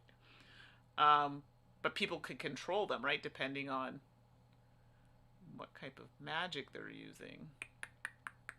Do you want to look at the gravestone? I'm thinking that might help because I'm Sure. kind of stuck here with this one. I might be delving too deep into something that I don't know enough about. The grave slab. Oh, sorry, it's your turn to read. No, it's yours. It is my turn. Yeah. You're right. Yeah, I forgot about my dramatic reading of that card. The grave slab is made of solid, heavy stone. A protective rune of a 5-pointed star. Of course, it was a pentagram. Yep. A protective rune of a 5-pointed star was inscribed into its bottom side, but now it's heavily scratched. Will this still be useful as a symbol of protection? So, yeah, now that it's the seal, so to speak, is broken, if we know anything from supernatural or any of these things, it needs to be intact. When the seals are broken, bad things happen. So even if Bullshit arises. Nothing going on. Is what I'm watching. Yeah, exactly. Like you can try to put a door in front of a demon, but they're just gonna knock it down. Yeah, exactly. Fleas and horror, so yeah, you can run away, like you won't get caught, but now you're releasing this into... Oh, I feel like we need to put Randolph in the crypt and like face it. Oh, possibly, and then Randall has to either become one or kill it. And Steph is agreeing with us. May as well just dash. Oh no, she says fear. She says flee. Oh, okay. I read dash down, but no, that's not what she said. Because it's one of those things where if he does get like potentially bitten, depending on what it is, he could turn into one, but then he just becomes like a mindless one. Like it's not like a single, on its own, thinking for itself kind of thing. That's an option. Right, but... he's carrying out whatever his like master. Right, exactly. Or the old one. Is that a Cthulhu thing? Yeah. Mm-hmm. Yeah. Yeah, ancient one, old one. Yeah. Ancient one there. Yeah. So are we thinking that C, put the stone back, is going to do a 0? Like it's not going to change anything. Right, because it's going to be broken, right? But it wouldn't negatively affect it. It would just be like more of the same. Right. Down fleeing with the evil monster of death is a bad plan. But, ooh, what if... This is going to sound awful, and this is not the kind of person I am, everybody. But let's be clear. Because of the game, what if we send Randolph down and the monster takes Randolph instead of us? That is also true. So he's sacrificing him instead of you. Because it does say tries to close. It doesn't say that you are successful. So you may not even get it fully closed. It says, so you're here struggling to close it. Maybe you don't finish closing it. Because it doesn't say you close it. It says you try to close it. And Mandy, you and I watch these shows, and they're like fresh in our brain. And if you break a seal of protection, there's no protecting you. Like it doesn't matter how. Everyone thinks we have a bad plan, but I'm very specifically remembering a moment, Mandy. We were sitting at your kitchen table in like the middle of a warm, nice summer afternoon, and we were playing one of these games, and something happened where we had to kind of be terrible people. That is true, actually. where we had to kind of give up somebody. Actually, I think it was a war situation. I think where we had to send somebody to war to save our person's life. Because the goal of the game is to change our specific Harley, their life, and try to save them from death, regardless of who else we put in harm's way. That's why I'm thinking Randolph might be a sacrifice. Well, I'm thinking, because at this point I think it's one of those things like, oh, you're trying to close it, oh, okay, it's coming, blah, blah, blah, blah, blah. See you later. So I think he's gonna run anyway. If he can't close that's it. Fair. He might see his friend being like mauled to death, but... So that B and C probably would be the most, not obvious, but the most likely outcome. And Right. that's probably what even happened 38 seconds ago. Right. Or in Right. 38 seconds later. But Right, because this is that 35 minutes. We have to remember the time frame, right? No, it's 38 seconds ago. 38. This is This was literally 38 seconds. Oh, like okay. split second decision before Oh, yeah. he dies. Because if he tries to close the stone over, it's heavy. One person trying to do this? Maybe. Right, because if we look at this, his gaze shifts to the heavy grave slab they pushed aside. Exactly. So it took 2 people to move that grave slab to get into that crypt. That would just be wasting time for them to get closer to you and kill you. I agree. Or wasting time to then just kill Harley. Right. Like, the demon is having fun making our friend go insane while we're trying to move this stone that needs 2 people, and then they die. Exactly. And then we probably run away. Well, this is what I think anyway, yeah. Fleas in horror, sure, but then who's to say it's not going to catch you anyway? I mean, calmly descends into the open crypt seems weird, but like, you calmly going down there means you're okay with things. You have a somewhat of an understanding, maybe not surprised that you could die. Happening. Yeah. Or that you have no fear, and like you have that ability that we didn't give our character, who's just like, wow, I have no fear, I can do anything. Exactly. I'm invincible. Uh-huh. Oh dear. I mean, I think I've talked you into A. But I take full responsibility if we do A. No, and I it's think not A good. seems to be the obvious answer. Like, as in, like, that's the one that we should go with, because the other ones I feel are going to end the same way. Or very similar. I feel like it's not the obvious answer, and that's why it's the right one. Like, right? Like, most people, Mandy, don't like to give their friends up as human sacrifices. Yeah, well. Look, poor Randolph Carter. Does he know that the people in the future are trying to sacrifice him? He does not. It'll be painless. It's fine. Yeah, it'll be all right. Yeah. So it always makes me feel like a terrible person, because this again is not. Way, it will tell us something, even if it's not a good decision. Sure. It will tell us something. All right. So I'm gonna do it. I'm gonna flip it. All right, here we go. But what I'm gonna do is, because sometimes I like to look at these, I'm gonna keep 11 aside, just to see like, sometimes after the fact we'd be like, we were really contemplating a decision, so we were like, oh, let's see what it could have been. Exactly. Let's put that there. So I put 11 aside. It is. Yeah, which is what we thought could happen. -1. Okay, so that's bad. So maybe we just helped the monsters. We gave them more food instead of having a sacrifice. Nom. Okay. Do you, Mandy, we had talked about the private home. Yeah. Did you want to go to one of those? And do you want to go to the one with the fancy symbols? I think so, because now I'm feeling that maybe he came across something and was comfortable with doing some incantations or whatever, and that didn't go so well. So yeah. I'm sorry I sacrificed you, Randolph. Had to be done. Yeah. Also note that symbols is the clue. Oh yeah. So we can use an investigative thing. Yeah. Yeah. All right, I'll get real close so you can read and see. So this is 1 month ago. Okay. In the morning. Okay. So and good things happen in the morning. Not like 2:30 in the morning. Yeah. No, that's isn't. Well, that's actually really interesting. Okay, never mind. That's not the point of the game. Here's your card. Okay, so 1 month ago, private home in Arkham, June 22nd, 1923, 9:34 a.m. Ding dong, something isn't right. Uneasy, the mailman takes a look at the package from India and waits. He's sweating, but he doesn't know why. Finally, a young man opens the door and gladly accepts the delivery. Apparently, he had been waiting for it for some time. With relief, the mailman bids goodbye while the young man opens the package and pulls out the red leather book. Within, shivering with anticipation, thrilled, he puts on his glasses and tries to decipher the ancient book's inscrutable symbols. His eyes light up, he smiles because his hopes will soon be replaced with certainty. Yep, that's what we thought. Okay, you ensure that the book warns of legions of devilish entities.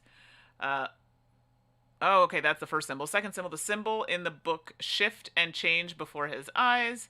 And the last, he rips a page out and devours it. Yeah, that seems bad. You think devouring the page is bad? Yes. Tell me why. In some of these kinds of books and stuff, ingesting, Pages like to be eaten? well, it kind of takes on whatever. And it's not Hmm. usually like a spell or incantation. Sometimes it's an object. Sometimes it is. Like, I mean, in this case, if you ate it, it would no longer be available, I guess. So it would just be forever gone. But now you've put yourself in harm's way if someone's looking for it because you've now eaten it. So maybe you've read it, you have the knowledge, you eat it, it's gone. And either, so if someone's looking for you and find out that you were the last one who had it and, they get it, basically get out of you, that's one thing. Or eating it is something that could actually cause bad effects. Like that would be the transformative Right. action. Or something to that effect. Hmm. The symbols in the book shift and change before his eyes. You saw that comment too I at the did. same. Yeah.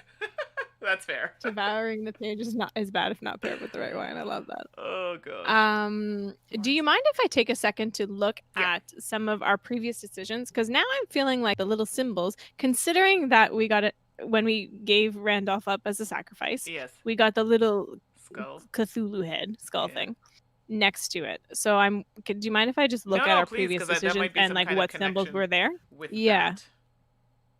So here, C we chose the skull Mm-hmm. and we got 0. Yeah. Here we chose the eye and we got +1. Here we chose the skull and we got +1. Mm-hmm. So far, No... we don't like spiders, is what I've learned Yes. from this. Here we chose the eye again and got +1. So we've done 2 eyes, 2 skulls, and primarily they've been positive. Mm-hmm. 5C, we did the skull again, another positive thing. Mm-hmm. Then 12 is just the story, and then the bad thing was the skull. Yeah. So sounds like my theory at this point is not a thing. No. So chat as far as we know. Wouldn't hurt to be more monster conscious for A.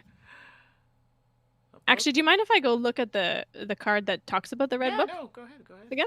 Yeah. There was a better way to just... I guess I could have taken screenshots of each card before we set up and done like 1, 2, 3. Yeah, but it's fine. We know for next time.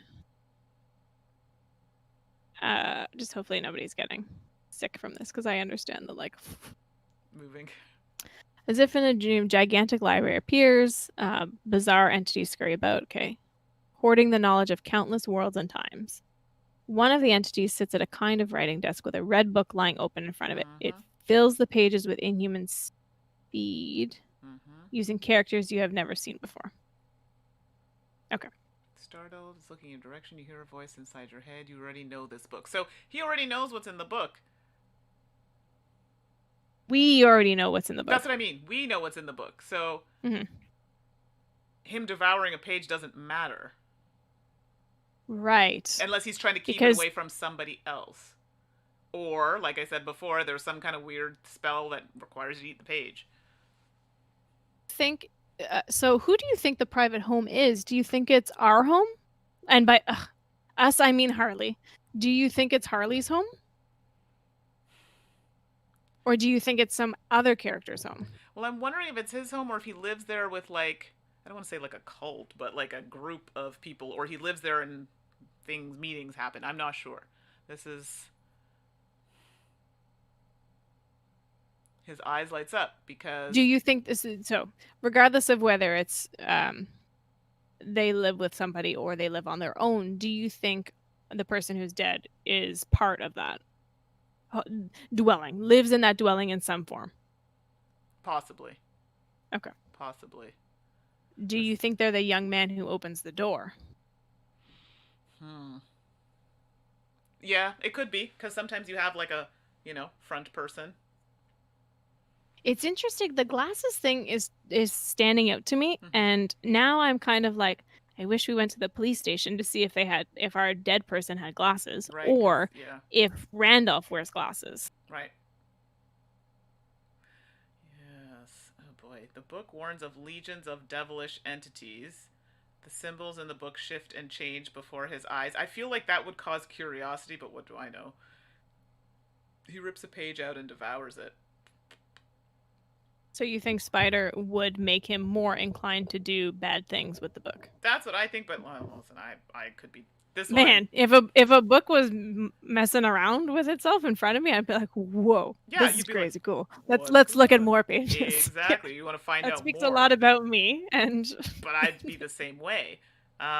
Warns well, of I mean, I legions. also made somebody die. That's Like, fair. so that also, I guess, speaks I a guess lot the about ripping me. a page out and devouring it, the reason why it's standing out to me is because I feel like it has to do with some kind of weird ritual. If he already knows the book, that's not trying to, you know what I mean? It's either you're preventing somebody else from getting it or it's part of something that you need to do, you know, to understand, learn Interesting. something, Yeah. you know? I'm vibing with that. I Yeah, think you're right that he acquired this book, and to be able to succeed in the ritual, right.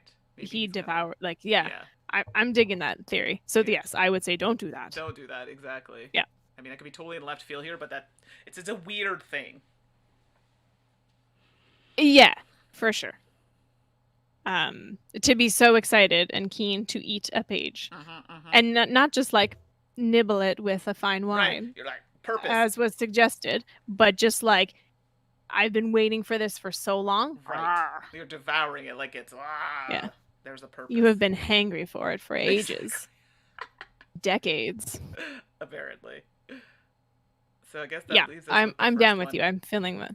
Well, so which one do you think? Do you think he actually ate the page in the Well, it timeline? says you want to ensure that, well, yeah, you want to ensure he rips out and devours it. So that could be insinuating that he doesn't do that. Do you know what I mean? Like, you want to make sure that happens because it didn't happen, and then maybe someone else got their hands on it, or maybe it interrupted something. No, yeah, I see what you're saying. Yeah. But what I'm asking is, what do you think actually happened when they got the book? Do you think they just read it? Do you think the spooky things happened, or do you think they ate the page? I think they ate the page. I think so too. That seems to fit. So this seems to lead us to think that if they ate the page, then if we chose that, it would just keep things the same. Yeah. Yeah. That's what I don't know which of the other two to choose, though. Well, and that's it. Like, the symbols in the book shift and change before his eyes. First of all, that's weird because I've never seen something like that happen in, like, that type of.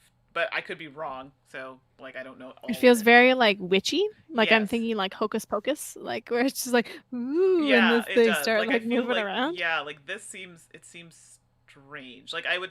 This is almost something where you'd either see a blank page and you could somehow read it, or, like, the whole moving in front of you. That seems weird. But it would still make you want to know more, right?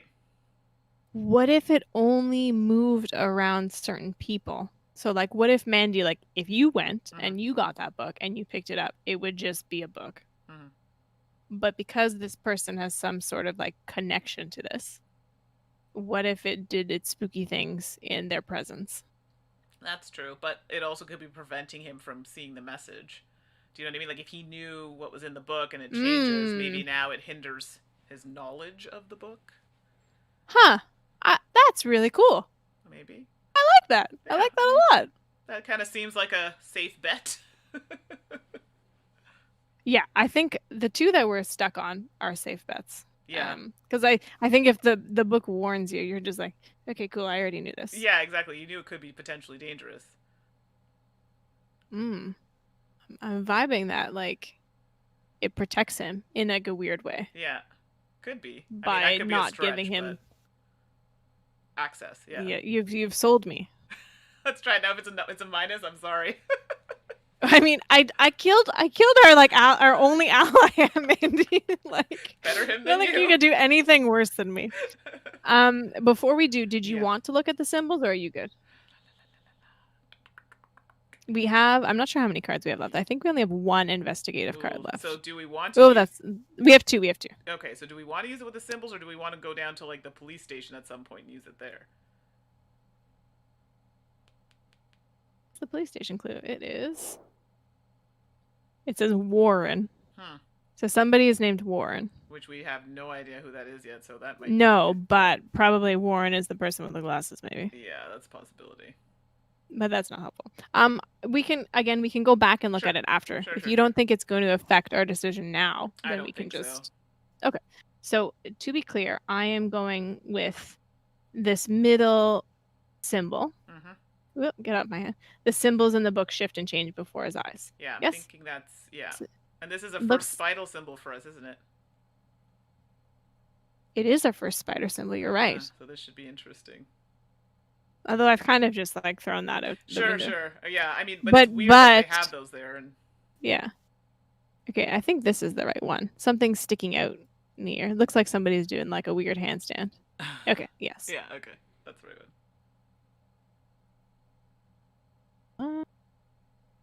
Get out of here. Oh, I forgot to spend a card. Remind me right after we look at this to get a card there. +1. Okay, so there you go. So that was a good decision on our part. So we have 3 more cards we can see. And there are actually only 5 more cards, which, my goodness, the fact that we got that card back in the beginning is very exciting. It is. Because I feel like we're getting more information than we did before. Absolutely. Also, we should probably tell everybody that even if we were to look at all the cards, knowing what's on every single card is not going to tell you exactly how the person died. Exactly. You still need to talk it through and sort of theorize what actually happened to them. Exactly. You just get a few more nuggets of information. So we've got a cellar. Yes. A year ago, in June. Not really particularly helpful, but before midnight. Perhaps an occult meeting. That could be interesting. Yeah. The police station. Because I think you were kind of mentioning the police station. Well, so we've got 3 cards left, and we have 5 locations. And I don't know if the cemetery 35 minutes before we died is one that we need to look at. At this point. Right. So that would be one that I would knock off. And then I also feel like we don't need to look at all 3 of the cellar, the church, and the private home again. But I think we would need to look at least 2 of them. Right. And so if we were going by that logic, then we could look at the police station. The only reason I'm thinking the police station is because I would like to find out who has glasses. Right, and then that can kind of narrow down some things and maybe change our line of thinking.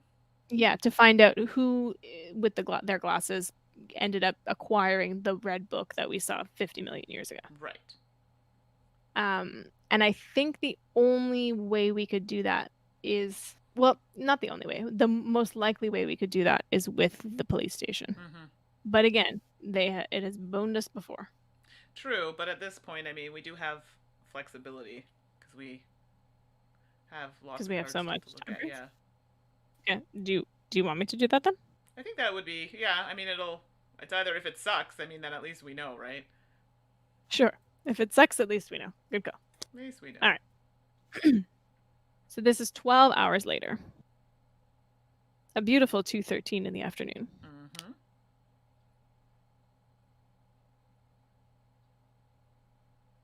Sorry. Sometimes when I play these games, I accidentally see ahead, and then my brain starts going to places, and you're like, you need to share this with share with the class, actually, before you start like theorizing. Okay. 12 hours later, at the police station in Arkham, Massachusetts, July 30th. Please calm down, ma'am, says the policeman as he rolls his eyes. Your son was probably at a party and will be waking up next to a pretty blonde about now. The elderly woman shakes her head. Randolph doesn't care for parties. If only he'd never met Warren. He has changed so much. He has changed so much since he met him. He was going to fix something at my house today, but he didn't show up. Something must have happened to him. Thoughtfully, the police officer answers, Warren, that arrogant lunatic, I saw him near the church this morning. You ensure that the police officer, A, goes to question the quote-unquote lunatic Harley, B, asks for advice from Dr. Henry Armitage, the local university's librarian, or C, sends out a search party. So Warren, who is Warren? I'm still not really sure, because why does it say goes to question the lunatic Harley, but then it says if only he'd never met Warren. Didn't they call? So we're And they we're Harley. and they called Warren the arrogant lunatic. So I'm confused. So do you think it's like what we were looking at with Randolph and Carter, where Harley and Warren, one of them is the first name and one of them is the last name? Or do you think there are three people in our story? Warren, Harley, and Randolph Carter. Or are there four people? Well, and there's Randolph, Carter, Harley, and Warren. Because it seems weird that they would call only one of them by their last name. Yeah. Yeah, like because I think hold on, let's go back to the conversation. Yeah. So he's saying, yeah, Randolph is responding Harley. And Harley is talking to Carter. And telling Carter to run. But Randolph is it makes it feel like Randolph is this is like my mind is just going into so many places and my lips can't and mouth can't make it happen. I'm just like Carter in that one, it's like, I don't know. So Harley, oh my gosh, you could see this. Randolph, Harley, what do you see? So it could be like a group of them. Harley, I can't. Yeah, there could be four. Yeah, if I didn't, Randolph, hold on, I'm coming down. Harley, Carter, no, Carter. Okay, but what if Carter's in there already? Not like no Carter run, but no Carter, like stop. And Randolph is just listening right. to it as it's happening down there. So there's Harley and Carter go down into the crypt. Randolph is standing guard. Warren ate the page and is a monster. Who knows, right? Like, sure. Who knows what Warren is? But yeah, what if there are four of them? So Carter, this is how it is. Hold on, I'm coming down. So Harley's not saying no to Randolph. He's talking to Carter. Carter, no, run. And then he's like, so he's saying Carter, no Carter. And then he's saying, to what's his butt, run for the love of God, run. It's your only chance. Kind of saying to him, Carter's doing something evil. Run, no, run. Yeah, he's having two conversations. Right. Because I never looked at it that way, but that is a possibility. No, and he's half talking to Carter, who is standing beside him, for example. Right. And half talking to Randolph as he watches Carter do bad things. Right, because Randolph is going to come down and he's like, basically, like, he's hearing him saying, oh, no. And then he's now saying, okay, my gosh, run. It's too late. And we sent Randolph down. Yeah, exactly. We sent Randolph down to his plummet to his death there. But, so yeah, so there could be, so it could be this like culty, like the lunatics are this like group of. Because it's usually that's people. How it happens in these stories. It's usually a group. It's not just one person. Yeah. But what's interesting to me, if that's the case, how would Harley's family be in like? So, it's almost like it's contradicting. It's like, so it sounds like it's like this legacy thing where this family is tasked with doing this stuff, but then now it's like Harley brought in his friends and was like, help me do this crazy thing, and his friends were like, yeah, awesome. It's usually a family, so like you'll have like the father, son, whatever. Sure. And they're kind of like the head of the whole thing, but it's like the Masons, like Freemasons or whatever. Like you have a group of people, and in order for these like spells and things to work, you have to kind of have a group to have that group energy or whatever else. And in doing so, you're helping that one person reach that, high level of magic or whatever the case may be. You may not get all of this stuff, but you're going to reap the benefits of being around this person. So it's like a group of them that kind of stick together. They do spells together. It's like a boys' club, well, at that time it would have been a boys' club. So yeah, it would have been a boys' club. Yeah. Interesting. So, I'm feeling like I'm having a couple feelings. The first feeling is that, sorry, I'll zoom in so you can see. The first feeling is that there is a card with a clue that specifically talks about Warren. Right. The second thing is that they mentioned the church. That Warren was at the church this morning. So we do have a card that says the church this morning. Like, I really want to know who this Warren is. Let's see here. It's confusing because guys do tend to call each other by their last name. I do think it's a group, though. You're right. It does happen. I'm just trying to think of during that time frame. It seems like it's a bit more proper. and I feel like they wouldn't unless they said Mr. So and so. Even if they were friends, if they were part of this group, I still feel like they would call each other by their first names. But tricky. But you're right. It's true. Sometimes people do that. Yeah, we don't know if Randolph Carter is one person and Harley Warren is another. Sure. Or if it's 4 people. I don't think it's 3 people. I think it's either 4 people or 2 people. Yeah. Yeah, definitely a group. So we have 2 clue cards that we could use. So we could look at what Warren is. I feel like I need to know who Warren is. I agree. That's what I'm feeling too. So I'm gonna spend one. That might clear up some of the things. Some of the confusion with the name thing. Exactly. Sorry, I had to go so far out for that. I should just put these in my hand. Oh my gosh, 80% of the game has passed, and now I'm only thinking to put those in my hand, so I don't have to keep scrolling in and out. Sorry, everybody who's watching. Okay, so Harley Warren was already interested in supernatural and forbidden knowledge while studying at Miskatonic University. At the end, he became more and more ruthless and radiated a trace of madness. Okay, so now that answers our question. So that answers our question perfectly. So there you go. So Harley Warren and Randolph Carter. But it's... Sorry. Ooh, hold on. Wait a second. Harley Warren and Carter Randolph. Okay. Randall or Randolph? Randolph, yeah. Huh. Yes, because they both use so Randolph uses the name. I'm a little grumpy that they wrote this way, but that's another cool thing. Randolph uses the name Harley, and Harley uses the name Carter, which makes me think that it's Carter Randolph and Harley Warren.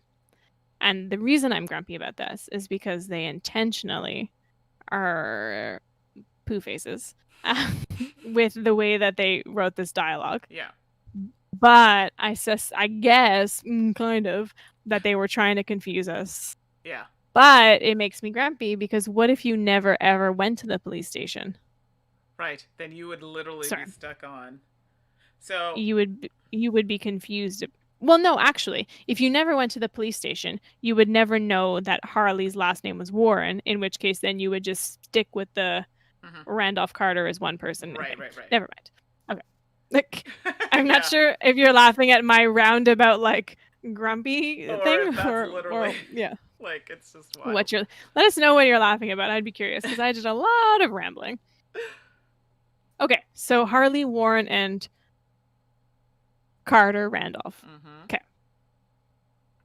So, well, that makes sense as to why he's calling Warren and Harley both a lunatic. Yes. Which is interesting because now the person who died was at church this morning. Right. Probably trying to get protected in some way, is what I would guess. Yeah, but usually the church... Yeah, okay. Unless... Yeah, okay. No, I'm thinking... Say it out loud. I'm trying to find a connection, and I'm not. And I'm thinking how church is involved. Especially if they're kind of cuckoo for Cocoa Puffs. I can tell you a little bit, but I don't want to spoil anything.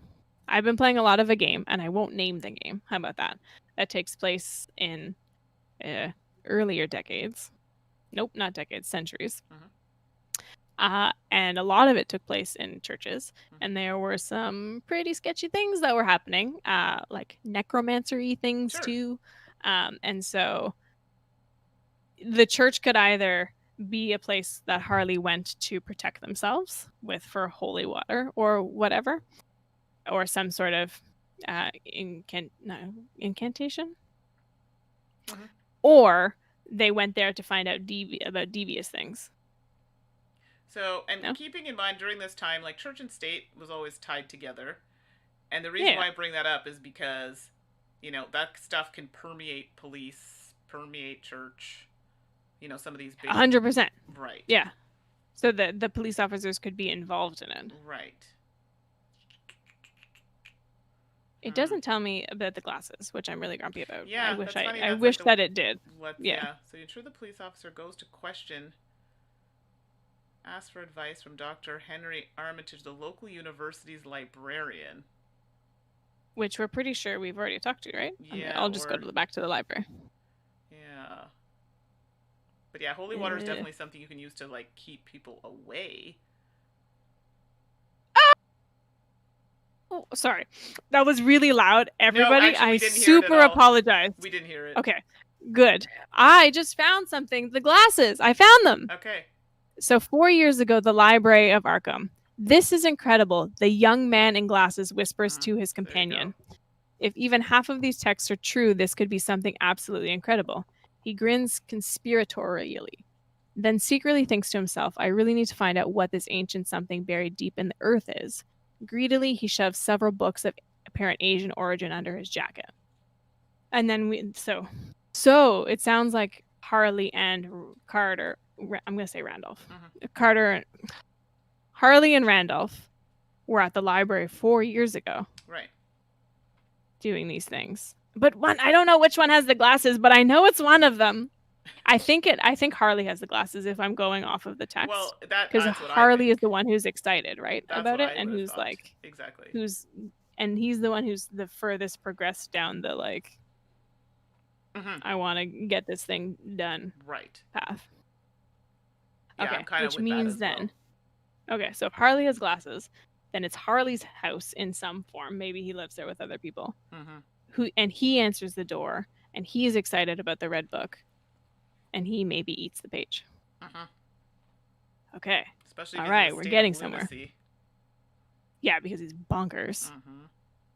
Because he's obsessed with Cthulhu. Right, exactly. Sorry, can you read that okay? Yep. All right, I'm glad I went back to the library. So I don't think that the librarian is going to help us at all. No, I don't think so either. Unless he knows something about rituals, and even then. It's interesting. I don't feel like any of these are going to help us on our path. Like, how would these change the death of...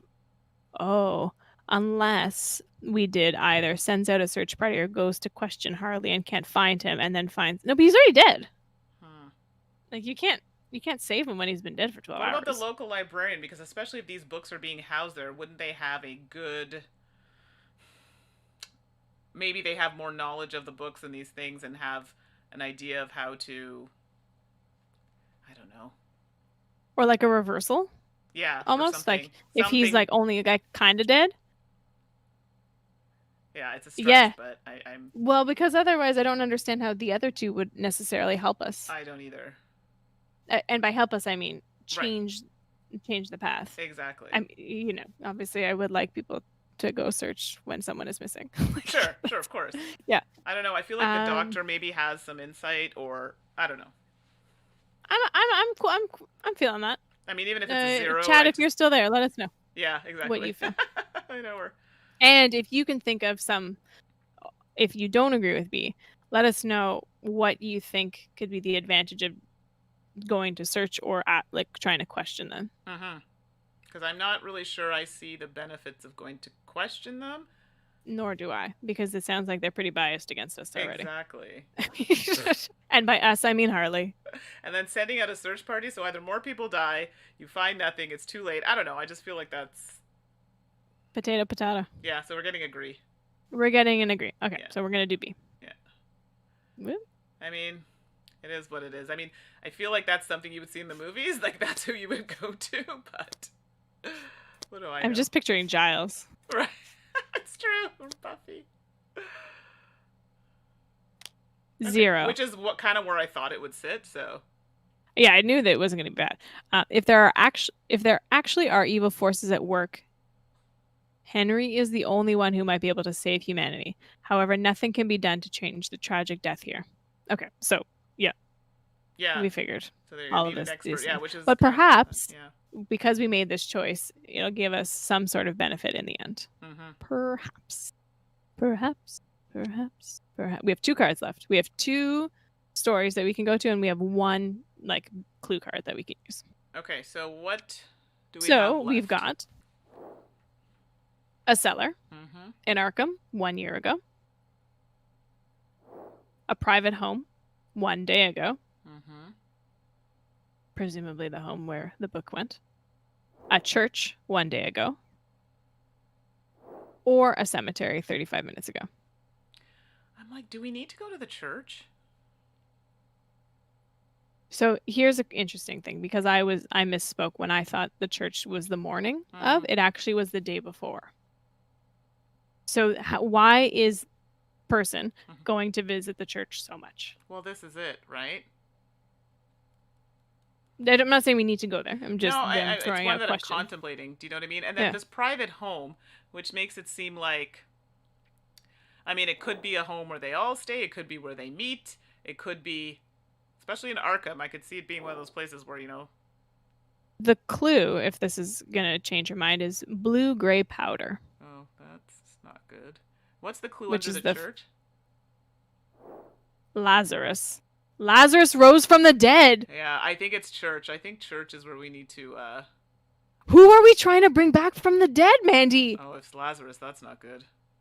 No, we're not trying to bring Lazarus back from the dead, but I think the fact that it's Lazarus is going to tell us, like, that... Oh, okay, hold on. Sorry. I just need my mouth to catch up to my brain. Okay, and the chat is also saying church, so take your time. So what I'm thinking is... Well, we're going to the church anyway, but I'm going to say it anyway. What I'm thinking is probably Harley was going to inquire about things, right? Was told about the parable of Lazarus and how Lazarus rose from the dead. Right. And so that was going to be the connection for us to like make, where it's going to basically link us to Harley is trying to bring somebody back from the dead. Right. But who that is, we don't know. Right, that's still all right. determined. So we're going to the church. Yep. Steph, you're so like hopeful. No, like you got to sacrifice the people, kill all the things, make them eat pages. There's no like cellar in a home or the church. I know the cellar kind of stood out to me too, but I think we don't know. We don't know. But it is late at night. What I'm thinking the cellar is it's like probably like whatever. I don't think it's I wouldn't imagine it was a church. I would think it might be like a home or some sort of like public institution. That's what I think. Like a public house. And then they would be meeting there as like a group of them meeting for this sort of like candlelight kind of bad. Right. I don't know what I'm like hooded like bad meeting kind of thing. So yeah, church. I think we're all in agreement. The church seems to be the one to at least check out. Okay. So perfect. Now that I've got these time cards in my hand, it's makes so it so much easier. All right. So Mandy, this is your reading, so I'll zoom right on in for you. Okay, thank you. So a day ago, a church in Arkham, July 29th, 1923. So the roaring 20s it is, 4:55 p.m. The bells call and the faithful hasten to mass. At the gate, a young man places his hand on an elderly woman's shoulder.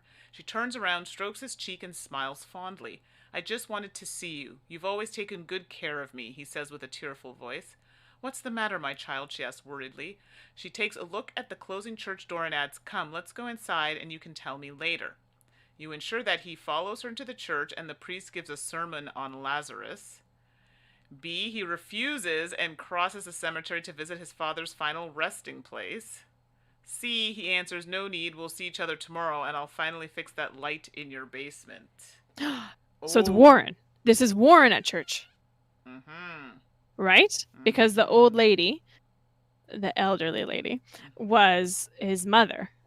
Right. I'm just gonna if only he was going to fix something at my house today, but he didn't show up. Right. Warren. So this is Warren who's at church right now. He does need to show up, or at least he can't not go fix the light, is my point. Yeah, and I really do feel like that he can't hear the Lazarus sermon. No, I feel like because of what that signifies. Right. Oh, wait, now I'm trying to remember, was there any consequence from Lazarus rising? I think it was just like, yay, Lazarus is back kind of thing. I don't think it was anything, yeah. Oh, Warren is Harley. Good call. Yes. Good call. Thank you. Yes, thank you for reminding us of that there aren't 4 people. Right. Okay, so Harley is at church a day ago. And then he's also at church this morning, according to the police. Right. But we don't want him to hear about the sermon. No.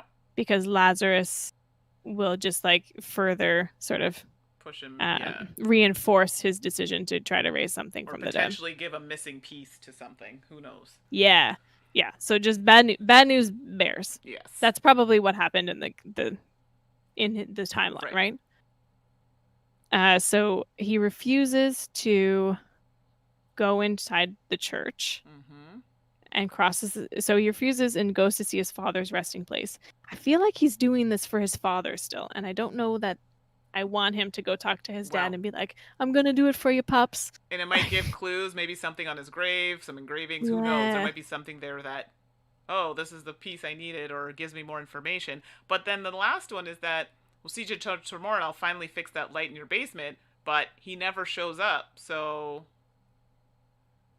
Oh, I feel like I feel like the C is a 0. Like, I feel like C won't change. I don't know that this path, like these three options, have a positive. Is what I'm. Chat's saying maybe he's trying to raise his father from the dead. Also, an option, because in a lot of these stories, they're always looking for immortality. So if Harley's trying to raise his father from the dead, what was Harley's father trying to do? Try to raise his grandfather from the dead? Or immortality. I'm telling you, in a lot of these stories, immortality is usually the end goal, like to be immortal. Right, but how does raising, because I don't know a lot about these stories. Sure. How does raising a dead relative from the dead lead to your immortality? I guess maybe, I don't even know if he's getting immortality, or maybe he's raising his dad so his dad can have immortality and kind of like bring things back to the way they were. Maybe he needs information or something from his father so he can be immortal. I'm not sure. Oh, like maybe he was missing a piece from the puzzle then. Or maybe he wants to talk to his dad. Interesting. Yeah. So there's a lot of paths going on. He's definitely trying to bring up. Yeah, something. It's a family thing, and he's trying to bring someone from the dead. We know that. Yeah. Yeah, for sure. Do you feel like any of these options will give us a positive? Because I don't. I don't think so. Honestly, I think the last one will be like we know this, like he doesn't show up, so that's not really changing. I think it'll be anything. a 0. The first one I feel is going to be not very good. But I feel like the B is going to be a slight negative and A is going to be like a major negative. Yeah, I do agree with you there. I think that B will be like -1, and it'll be like, he probably shouldn't have gone to talk to his dad, but he did, and now he's even more convinced about doing the thing he was going to do. Exactly. And A is like, whoa, you've just given him like the gunpowder. Right, here, just do it. Yeah. C doesn't really change anything. Yeah, I think it's the safest. Yeah, as you agree. Said. Okay. All right. Here, and you're okay not using the clue on Lazarus? Like, I think it's... I mean, I don't think is there anywhere else that we think it would be better suited? Well, yeah, we could use it on it. So the thing with the clue is, I think that if you didn't know what the story of Lazarus, then it would just basically tell you. Yeah. Yeah, I think you're right. It'll just give you background. Yeah. Because if I could think about some of our other games, sometimes some of them were set in that way, and then we flipped it and we were like, we already knew this, but we didn't have enough experience to say, right, this is not something we want to do. Exactly. Oops, I got rid of the wrong one. It's fine. I didn't flip it yet. I kept A. Like, of all the things to keep, I kept A. Okay, just gonna make sure. Yeah, B makes the most sense. That's what's that one? Oh, crosses. B is not what we're choosing. Yeah, we're choosing C. We think that he's, based on all the TV that we watch, if I'm watching somebody going to their grave and being like, I got you, Pops. It's the Italian in me who's like, I'll take care of this for you, Pops. You know what I mean? That's not a good idea, in my opinion. I feel like there's going to be some clue, whether it's like a pentagram or something is going to be, getting him going wild here. Okay, so I'm flipping. No need. We'll see each other tomorrow. And I'll finally fix that light in your basement. Hold on. Before I do it, I just need to look at something. Okay. Okay, so I was right initially, and now I'm confirming. We are indeed talking about the friend Randolph, who is at church.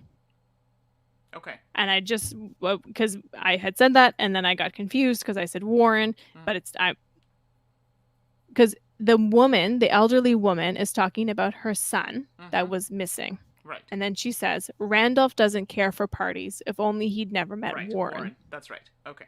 Yes. And then now the police officer is saying that he saw Warren, or Harley, at church earlier that morning. So, what if... Calm down, Ashley. It's just a game. What if Randolph went to church the day before, heard the priest give the Lazarus sermon, went to tell Warren, aka Harley, then Harley went the next day to church to hear that sermon to get the final clue. Sure. And that you're not as excited as I was. No, I'm thinking. I'm thinking. But what I'm just saying is, what if that was like the real life path? Right? Like, what if this happened in real time? And see, I don't know if he would have to go to the sermon. Do you know what I mean? If he's... Yeah, but he's off his rocker. True. But getting the information... Like, are they really friends, or are they head-to-head? Like, are they going against each other? I'm just not... I think they're companions. Okay. I think they are, like, in it together. But I think Harley is a little bit more invested in it because of his father and his familial linkage. Right. Lineage is what I meant to say. Yeah. And the friend Randolph is just along for the ride, as per his mother, who says that he was fine, and then he met him, and now he's crazy.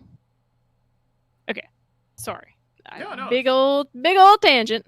I will reveal the card that says Randolph answers. No need. We'll see each other tomorrow, and I'll fix that light in your basement. Okay.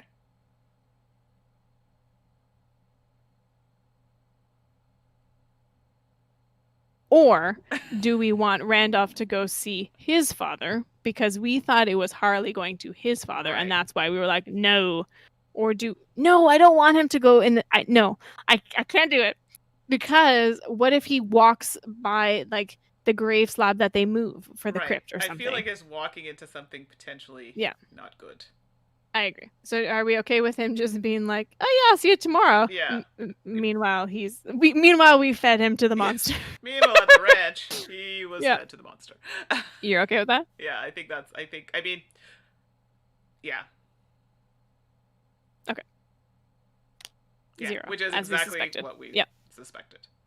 So I have 1 time card and 1 clue card left. And currently our score is... Well, our score. 1, 2, 3, 4, 5... -1, 4. Okay. Yeah. So let's see. All right. So we've got 1 year ago in a cellar in Arkham, June 7th, 1922, just before midnight. A private home in Arkham 1 day ago, July 29th, 11:07 a.m.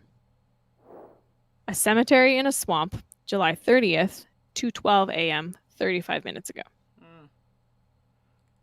Notice how I read all of those in a weird order. Yeah. I was not consistent and with one of them, a single one.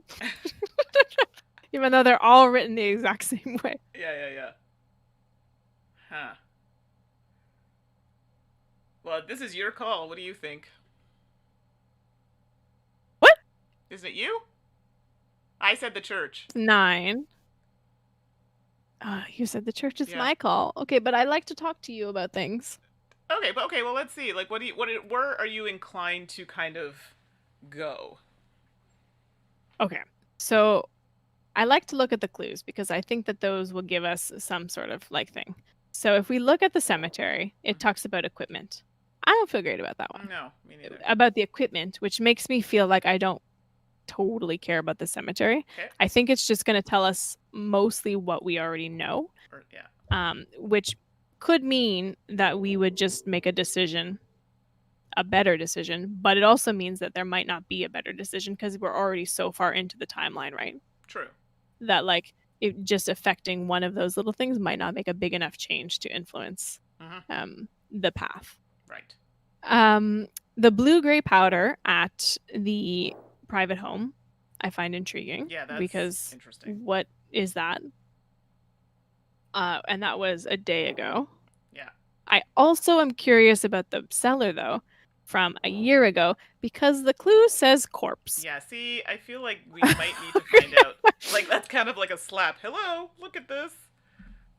And also, if we're going with like the logic of like the further away you are from an event, the more you can like drastically change it. Sure. I think that would be the better of our options. Yeah, I mean, I'm not in a disagreement with that. I think that would be a good place to kind of investigate. All right, we're gonna do it. Chat, we're doing it. I'm gonna take your silence as acceptance. Okay. And probably we'll spend the card on the corpse, Yeah, but we'll just leave it. That seems there. like it might give us some clues. Just in case. Okay. Flip. Hey. Flip. So 1 year ago in a cellar in Arkham, Massachusetts, June 7th, 1922, just before midnight. Quote. So somebody's talking. If eternal death is possible, eternal life must be as well. He must... I can't read right now. If eternal death is possible, eternal life must be as well, he tells me in his typical soft voice. His inhuman expression makes me shudder as I watch him place the scalpel on the skull of the corpse in front of him. My horror wants him to stop, but my fascination compels me to continue watching. Suddenly, what appears to be a swirling light issues from the corpse's skull towards the ceiling. You ensure that the observer, A, extinguishes the surrounding candles, B, yanks the man away from the body, or C, tries to catch the swirling light in his hands. Oh God, please no. Do not catch the swirling light. Must be well. Okay. So before I do that, do you want to look at the corpse? Yeah, I think I might need to see, because I feel like what just happened, Tabletopia? Give us some answers. Whatever, we'll just put it there. Okay. The corpse is hundreds of years old, but completely intact with no signs of decay. After the experiment, it will decompose within minutes. Right. So somebody has taken some immortality juice. Some magic at work here. Yep. But is that the So it's father? interesting. No, well, it's hundreds of years. Yeah, so no. And our father our father went bonkers. Mm-hmm. He went to the asylum on his son's 50th birthday. Okay. Oh, hold on. This is interesting because that's not actually our dad. Mm-hmm. Gasping, a man in his mid-30s enters his living room. Okay, so that's our father. Yeah. Cold sweat gathering on his forehead without a word, he drops a dirty spade and plops down into an armchair and he's too horrified to cry. Remembering his weak heart, he tries to calm himself down. After this day, he never utters a word again, neither to his wife nor to his son, born 2 years later, which is Harley. On his son's 50th birthday, he voluntarily commits himself to an assignment to deal with his fears. Okay, so our dad actually isn't dead yet, is what I'm learning from that. Right, Mandy? Yeah. Do you get that same impression? Yeah, exactly. Our dad is still alive. Yeah. So, it's not our pops, but it could be like our grandfather or... Sure, like someone down the line. Somebody else in our family, yeah. Fifth! Thank you! That's how reading works. What? Good. If only we didn't have a fear of books. Oh! Fifth birthday. Yes. Fifth. Fifth. He is dead. Our dad is dead. Oh, yeah. Fifth. Oh my gosh, yes. My gosh. Thank you so much. Gosh. And I appreciate that you also wrote it with the number. I did when you wrote it in the chat, I read it correctly, even though the cards is the exact same thing. Yeah, I did the same thing. But I do appreciate that in case I reread 50th again. Thank you. Okay. So fifth. So our dad is dead, but our dad is not hundreds of years old. No, it would have to be someone further down the line. Yeah.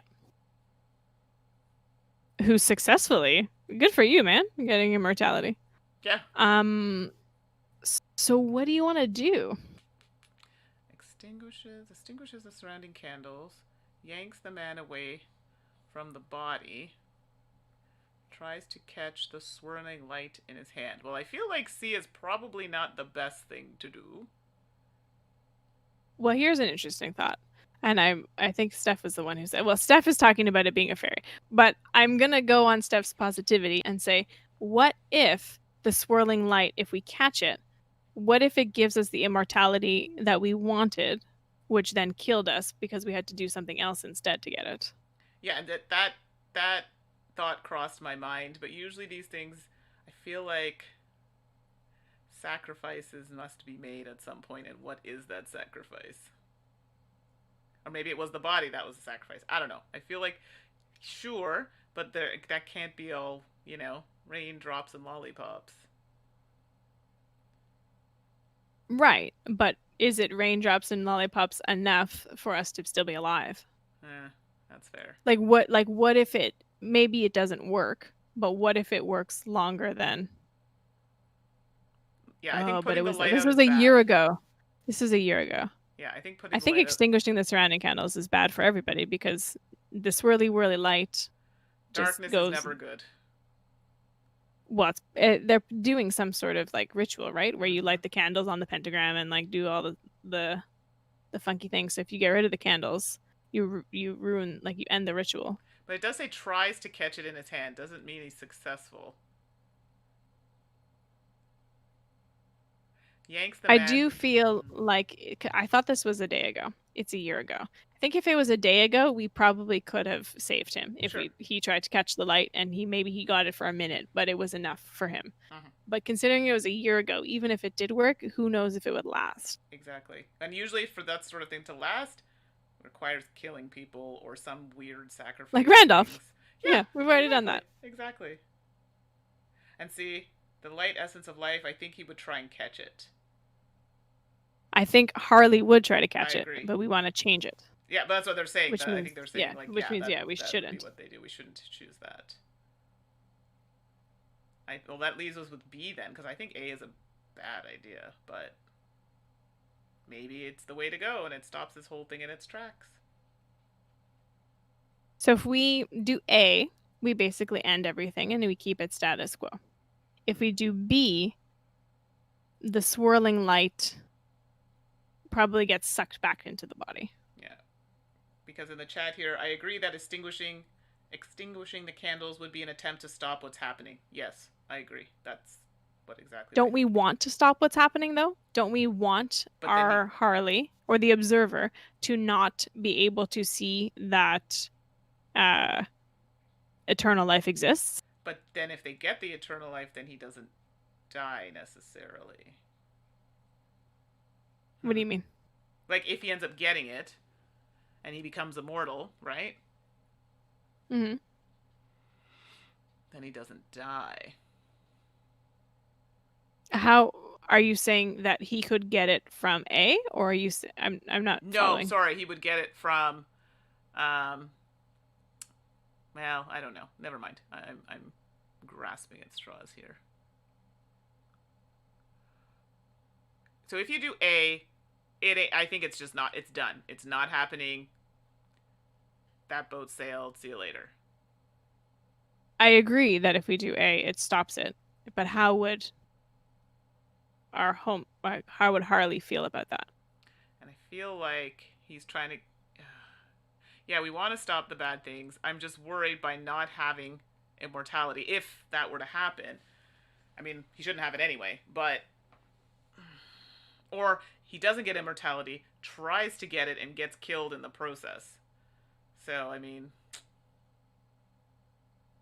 yeah, this is tricky. Well, I think we can assume based on the narrative that we created that if this is the observer is Harley, again, assuming, and he observes this and he sees the light, that to him is an indication that whatever was done, whatever this person did to try to get that immortality, they were successful. Mm-hmm. So, and presumably it was a family member, right? Mm-hmm. So if he sees that going awry and doesn't see it working, right, wouldn't that dissuade him a little bit from trying to do it himself? Or are you suggesting that he would be even more invigorated to try to search it out? Well, I think at that point, because it's like, oh, we couldn't get it this way, with my knowledge of XYZ, or, if he is part of some kind of group, that's going to be the ultimate goal, right? We don't know that he's part of the group yet. Sure. Or it could be just him investigating things. Mm-hmm. Yeah, like this could be him, like, sort of dabbling, like putting his, like, little toe into the pond. But I'm starting to think, I don't know if him and the other guy are really friends. Anyway, we'll see about that. By friends, I mean people who work together to do bad Yeah, things. but I think Like, that but one they of would sing if something, somebody's gonna screw somebody somewhere or something. I don't know. Yeah, I dig you. Mm-hmm. Well, good old I don't Randall. know. I'm at a loss for this one. Actually, this one I have no idea because I feel like I know what the answer is going to be for all of them. I just don't know which is the best one. Like, which one would stop Harley from going down the path seeking immortality, right? Because Harley already. So 4 years ago, Harley learns about. Okay, zoom out a little bit more, Ash. Okay, so 9 years ago, Harley studies in Massachusetts, presumably because we think he would have died if he went to France. Right. So he studies English in Massachusetts to be close to home. And by being in his home, he's learning more about his family and some of the secrets of the family, right. Perhaps. Then 4 years ago, he's at the library and he finds some of these books with a companion, which we could say is Randolph, or we can say it's just Joe the vicar. Sure. Who knows, right? And then he steals some books because he's interested in those ways. Right. So he's got the idea, but he's working towards making it happen. Then, and we assume that he took the immortality thing. Then a year ago, so 3 years after library, he goes to the cellar because he found out someone in town does whatever. Those are exorcism kind of things to learn more about this immortality. And it was kind of successful. But what he does in that moment, I think, is going to change. I think that's one of the very significant paths, actually. Right. I think what happens in this moment is probably one of the most significant moments of the game. Which is why we're probably struggling so much with it. Well, and this is it, because I'm like, oh, whatever we pick here could really, be good or really. Okay, so I'm going to imagine I am Harley for a second. And I am I'm pretty interested in this immortality thing. Because my family did it, and I got a lot of knowledge, but I don't have any practical stuff. I just have it all up in my head. So I go to do this practical thing. And we're doing this ritual. We light the candles. There's a dead body on the table. My homie is ready to cut them open and do their thing, whatever. If a light comes out of that body and I see that light, that's making me want the thing that I came here to find out more about. Right. And if I try to catch it, let's imagine I try to catch that light, because that's that thing that I really, really want. And I try to catch it, and maybe I get it for a second and I get a glimpse of immortality. Or maybe I don't, but I know it exists and it goes away. That's going to make me want to do the thing that I came here to do even more. That's going to... This is revealing a lot about me. But if that was me, being this person obsessed with immortality, that would... I would want it. C would put me even more vigorously on the path. Okay, so there's that. So I think that C probably is not a good option, is what I've talked out to myself. And you have ever so patiently listened. No. Would you like to chime in yet? No, Or do you still want me to go down my path? Well, no, before you go down, I just want to say, picking the middle option is, why would you pull him out of the way? Is it going to kill him? Is it going to inhabit him? I'm curious to know how that would change. Did that person, whoever that person is that person his friend? Is that person... Do you know what I mean? I'm trying to figure out how the person, if this light, what would the light do to them? Will it inhabit the first person that brings it out, and then it goes into him instead of the other guy or whoever's there? I don't know. Something is weird about that. So it sounds... See, exactly this. Why would he yank the man away? Is it someone special that he would want to save? So it's either, so you're saying it's save, or I'm thinking, or is it... So so something you could save, or maybe this person... I guess in essence I would be saying the same thing. He's also I'm just going to read the previous line for this, or the previous paragraph. So the person who's watching says, "My horror wants him to stop, but my fascination compels me to continue watching." So I think that the whoever the corpse is somebody that the observer cares about, and they are watching a stranger do things to the person that they care about. So if you were to yank the stranger away from the person you cared about's body, you would stop the ritual and the swirly whirly, like all of that stuff happening. Which I think I'm not saying it's the right thing to do, and it feels a little bit weird, but it sounds like the person who's watching this happen doesn't want it to happen, but yeah, like it's just such a pivotal moment because it feels like they don't want it to happen, but if it does happen, it's going to send them down the path. Right. You see, and that's it. I don't. We're not assuming it's. Not assuming. I mean, I'm just saying, like, sure, if it's a stranger. But I don't think it's a stranger. I guess that's what they're saying, and that's what I think. I don't think it's a stranger. Who do you not think is a? But so what I'm saying is, who I'm saying is a stranger. Yeah. Quote unquote stranger.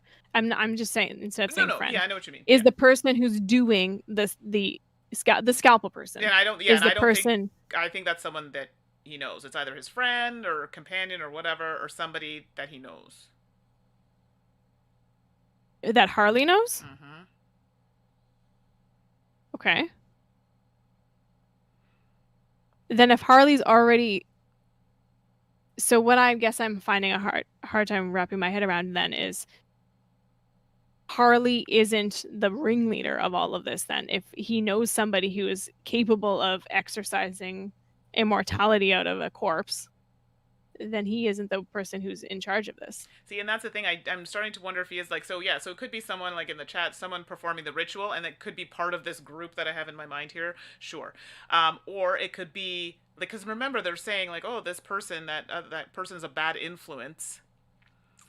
They were saying that Harley was the bad influence on Randolph. I see what you're saying. Okay, I mixed up my people. Never mind then. I mixed up my people. I'll double check the No, the I think you're right. I mixed up my names. It was confusing me. I'm like, yeah. So the old lady, Randolph doesn't care for parties. If only he'd never met Warren, who was Harley. He has changed so much since he met him.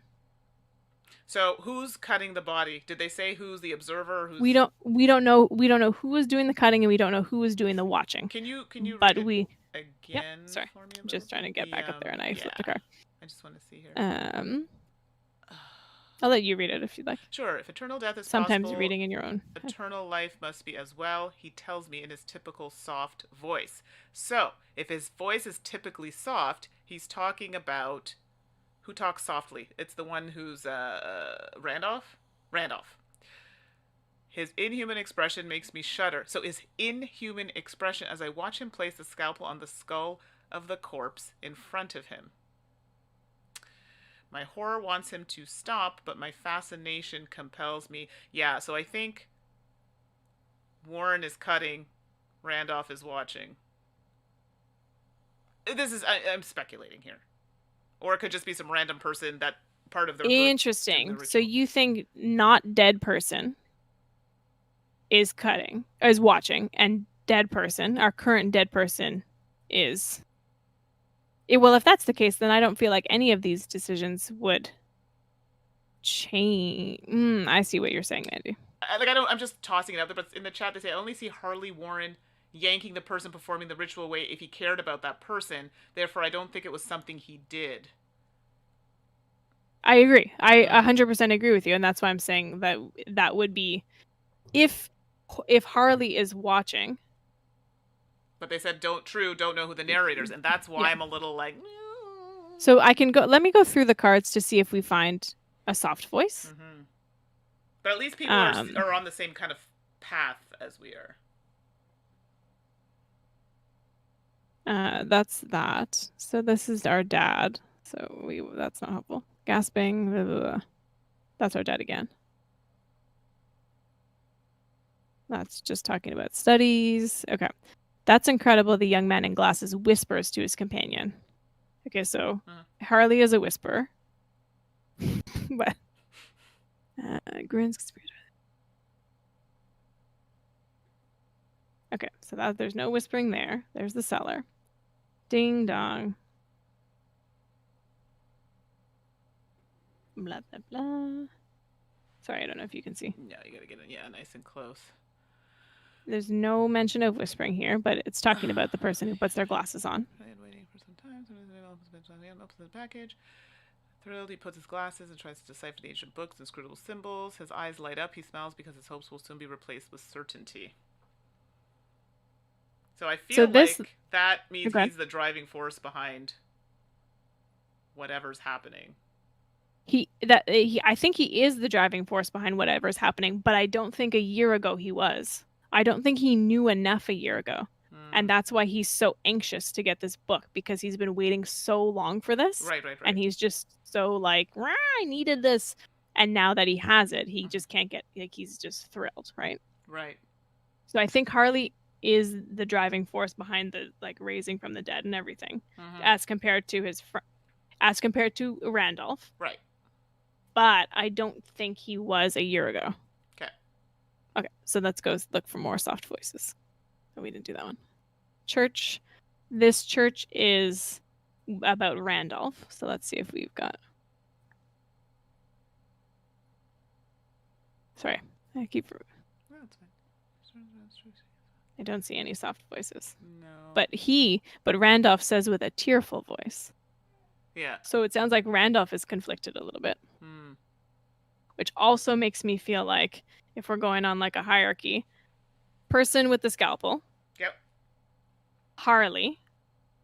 In terms of investment, person with the scalpel is the most super invested in this. Harley, pretty invested, but not scalpel level invested. Randolph, who is still invested, but not as invested as Harley. For all we know, this could be his dad, who's come, like, you know. What do you mean? His dad with the scalpel? Like, his dad could be somewhere in this whole thing. I don't know. I feel like there's something weird going on, and we're missing something, and I just... For sure his dad could be alive, yeah. I'm not saying that is the case. I'm saying something weird is at play. Yeah, I wouldn't say that that's not a possibility. Blah, blah, blah. Because from the fact that the day before, Randolph goes to church to find his mom and is like a little bit like basically questioning things, makes me feel like he is not as involved or as knowledgeable as Harley is. Right. Okay, this is just lots of shouting.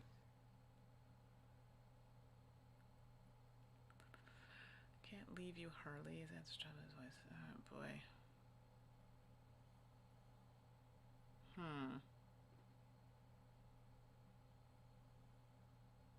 Yeah, so there's no soft voice. So yeah.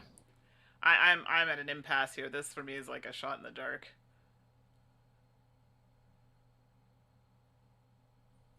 If you want it to stop, you're doing A. Period. But extinguishing it might cause other bad things to happen. I just want to see if the dad has a soft voice.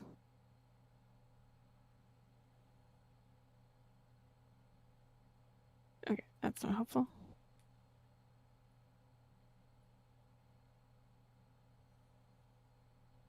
No, it says his dad never talked again. Right. So. No, so he just didn't talk at all. Yeah.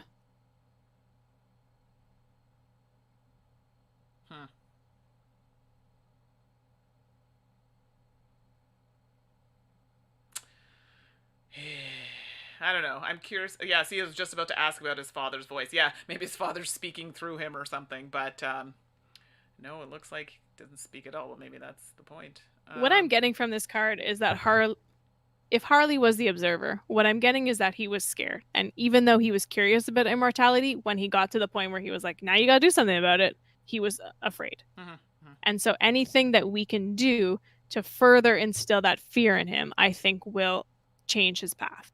Right. And I don't think him trying to catch the light is that. I think that that's more hopeful than anything. Right. But I think A or B would do the that. way to go. And I don't know which, and I don't know if it matters. Extinguishing the surrounding candles would just stop it, like he was just kind of like closing his eyes. But yanking a body would be like an active. Mandy, you and I have been talking about this a little bit lately, like bystander versus active bystander. Like I feel like extinguishing the surrounding candles would be like bystander, but yanking would be active bystander. But if you're in the middle of a ritual and you do something like that, like extinguishing candles, that's bad.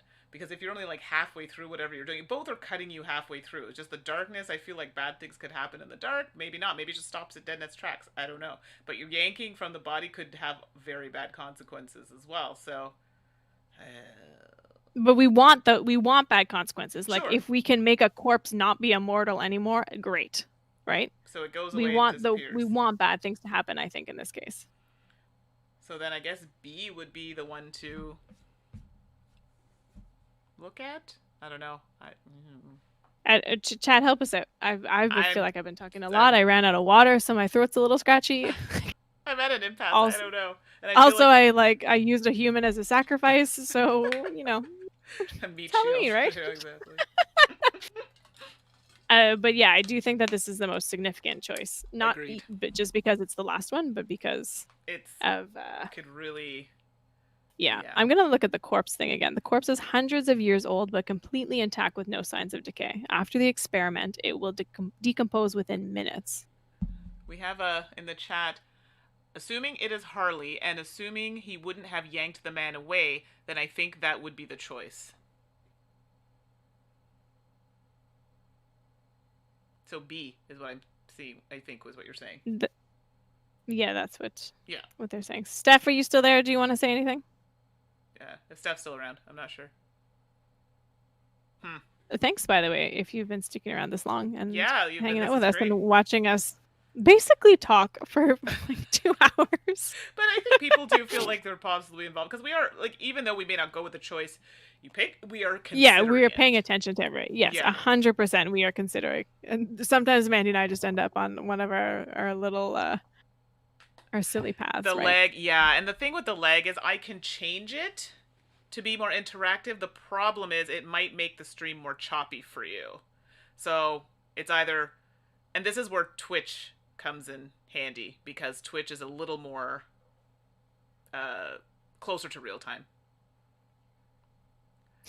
Steph, you make it different. Help us in a different way. We have the legs, so it's like you have to prioritize your comments. I think Randolph would argue sending him down the crypt. No input. Oh, she has no input. Okay.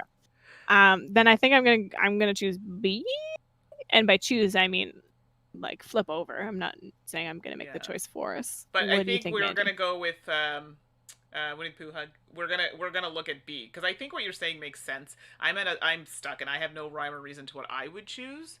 So I think that's okay. We're gonna go with that. But maybe on another stream I can try doing it with less lag. But someone will have to watch and let me know if it's choppy.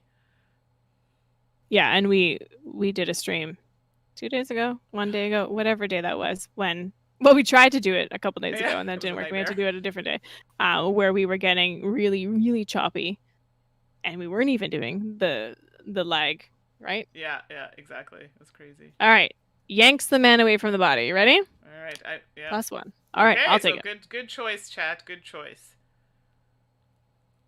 But I'm gonna keep A here because I want to see if it was something now I'm better. curious. Because this is what I do at the end of these games, where I'm like, I wanted to know about this, so I'm gonna peek. Okay, so this is the end of the game. So I have to just open this, and we read this end of story card, which nobody can see. I don't think it's on here. No, it's not programmed into this game. It's a separate, like on Tabletopia, you just open, it's like the solutions. They've scanned it in there. They've scanned the rule cards in there as well, so that you just have the game in front of you. Okay, I see. So I'm just going to read everything. So the changes you have made to the past take effect simultaneously after your last time travel. You hope you were able to prevent the tragic death you were trying to undo. After using all of your time cards, add up the points of the fate cards you revealed, then look on the back of this card to reveal how well you have changed the threads of fate. Well, that's what they're called, fate cards. So we've got And everybody make sure I'm not doing this wrong because I said 50th instead of 5th. It was. So we're trying to save a life. It takes a lot of work.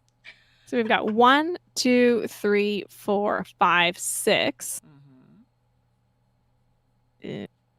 Minus 1, so 5. Okay. So there's a table, and it says, actually, do you want me to just share this with everybody, Mandy? Yeah, if you can do that. I can. I can't share simultaneously Tabletopia and what I'm reading. No, that's fine. I'll have to switch screens. I just, I have the... So, and unfortunately, it's like a very narrow card, so all right, bear with us. Close that stream, and then you can open the other one. There we go. You see it? Everybody sees it? You're good? I unfortunately can't see chat anymore because if anybody has a eagle eye, they can see that the chat is in the other tab. Yes, you can see? Yep. So we had 5 points. So we did the best. Yeah. Because we have 4 or more points. Incredible. You have not only mastered the threads of fate to prevent the person's tragic death, you made his life better as well. Continue reading on the next card. All right. Do you want to know the original story? Then continue reading on the next cards. Besides, whatever. If you weren't able to prevent it, you can go back and try to do it again. Oh, thank you. Loving the unicorn. So, Mandy, obviously, I think we want to know. Everybody, there's going to be spoilers. I mean, we played the whole game. There were so many spoilers. But I mean, now you're really going to know it. So, what truly happened? The deceased's name. Oh! What did I tell you? Sorry. The deceased's name was Randolph Carter. Yes, that's who I thought it was. And he grew up with his mother in Arkham, Massachusetts. His parents had another illegitimate child before he was born, but it died and was secretly buried in a remote cemetery. 1 year after the burial, the father found the grave empty and desecrated.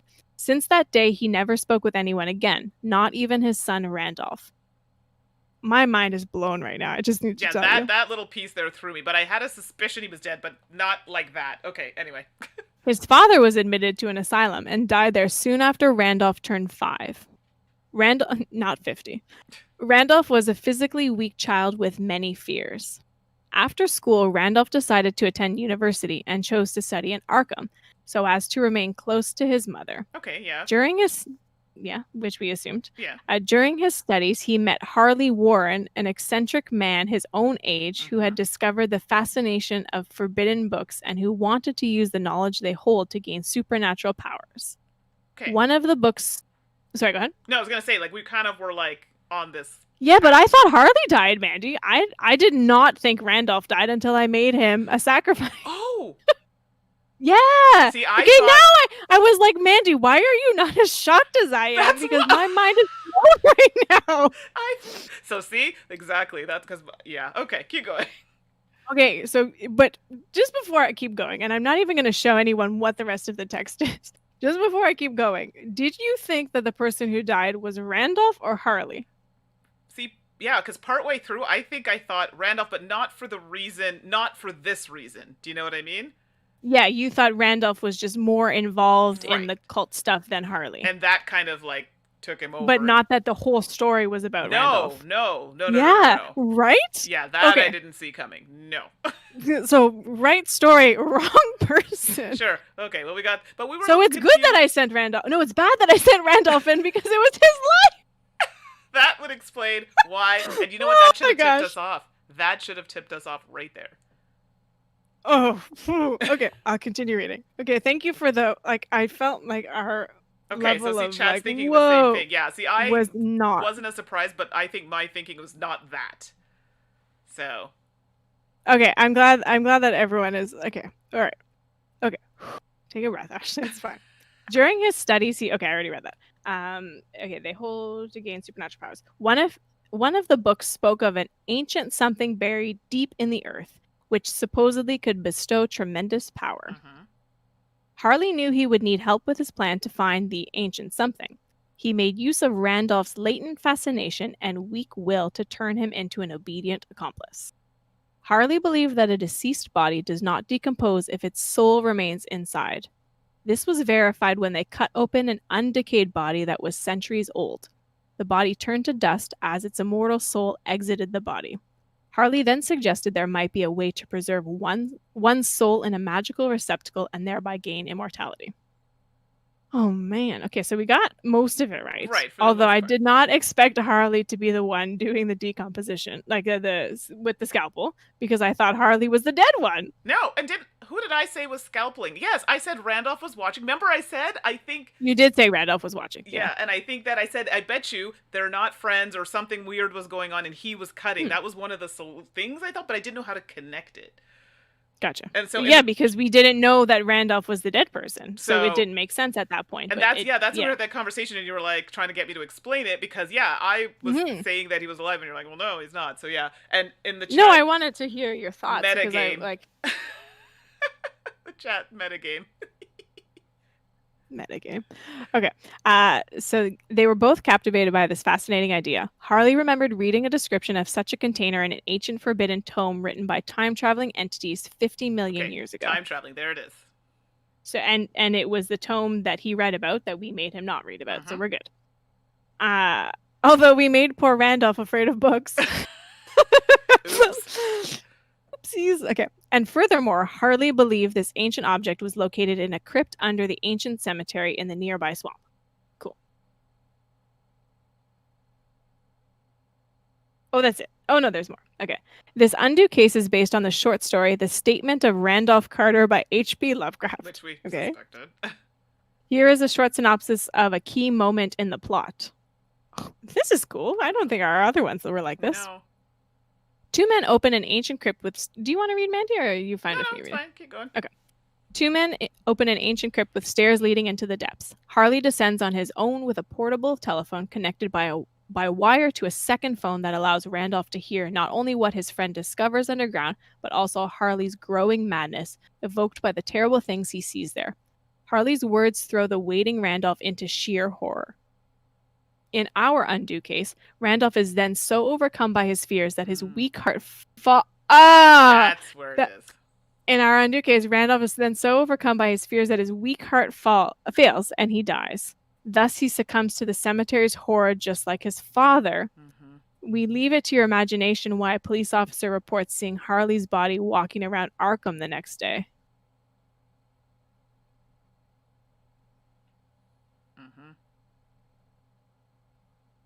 Okay, I'm so grumpy with us. Okay, it's fine. If you're curious about which decisions were especially important, you can read about it on the next page. All right, let's do that. Okay. So, and actually what I'm going to do is just pull up Tabletopia so we can see. So the decision we made at 3A, sorry, you can't see that. Hold on, everybody. 3A, if Randolph's fear of the underground had turned him into a fear of books, he would have decided against studying. Therefore, he probably wouldn't have met Harley, which we did. So that's great. Yeah, so that was good for us. 4, while studying far away from Arkham, Randolph would not have come across Harley. Yet studying would have subjected him to the turmoil of the First World War. We talked about. We did that too. Good for us. 5C, a moldy book would most likely have dampened their curiosity. Yeah. Okay, that was good. Hashtag nailed it. 7B, symbols in the red book that shift and change before his eyes would have made them indecipherable. Go Mandy. And therefore Harley never would have conceived of the idea to open the grave. So far we got all the main points. We did talk about all that stuff. And 11. Whoops. Oh yeah, that to be fair, the chat did tell us to flee. That was us. That was totally us. Chad, this is you. So yeah, you would have gotten much more than we scored. But fleeing, surprise, fleeing would have saved him. Oops. Do you want to switch back to our 2? Yeah, let's go back to the 2. Okay. So I'm just going to stop sharing. Let's go there. Close stream. Okay. So wow, that was a long venture. I mean, I hope you all enjoyed it. Thank you, Chad, for being a part of it. You really actually helped us kind of talk through some decisions. Yeah.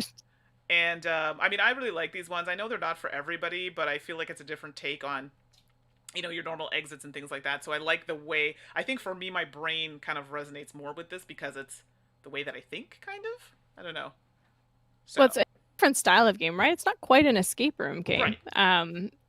So you're not really solving a physical puzzle. You're solving more like a philosophical puzzle, right? Right. Where you just need to think through like a detective would. Exactly. exactly. And yeah, you're super good at those things, Mandy.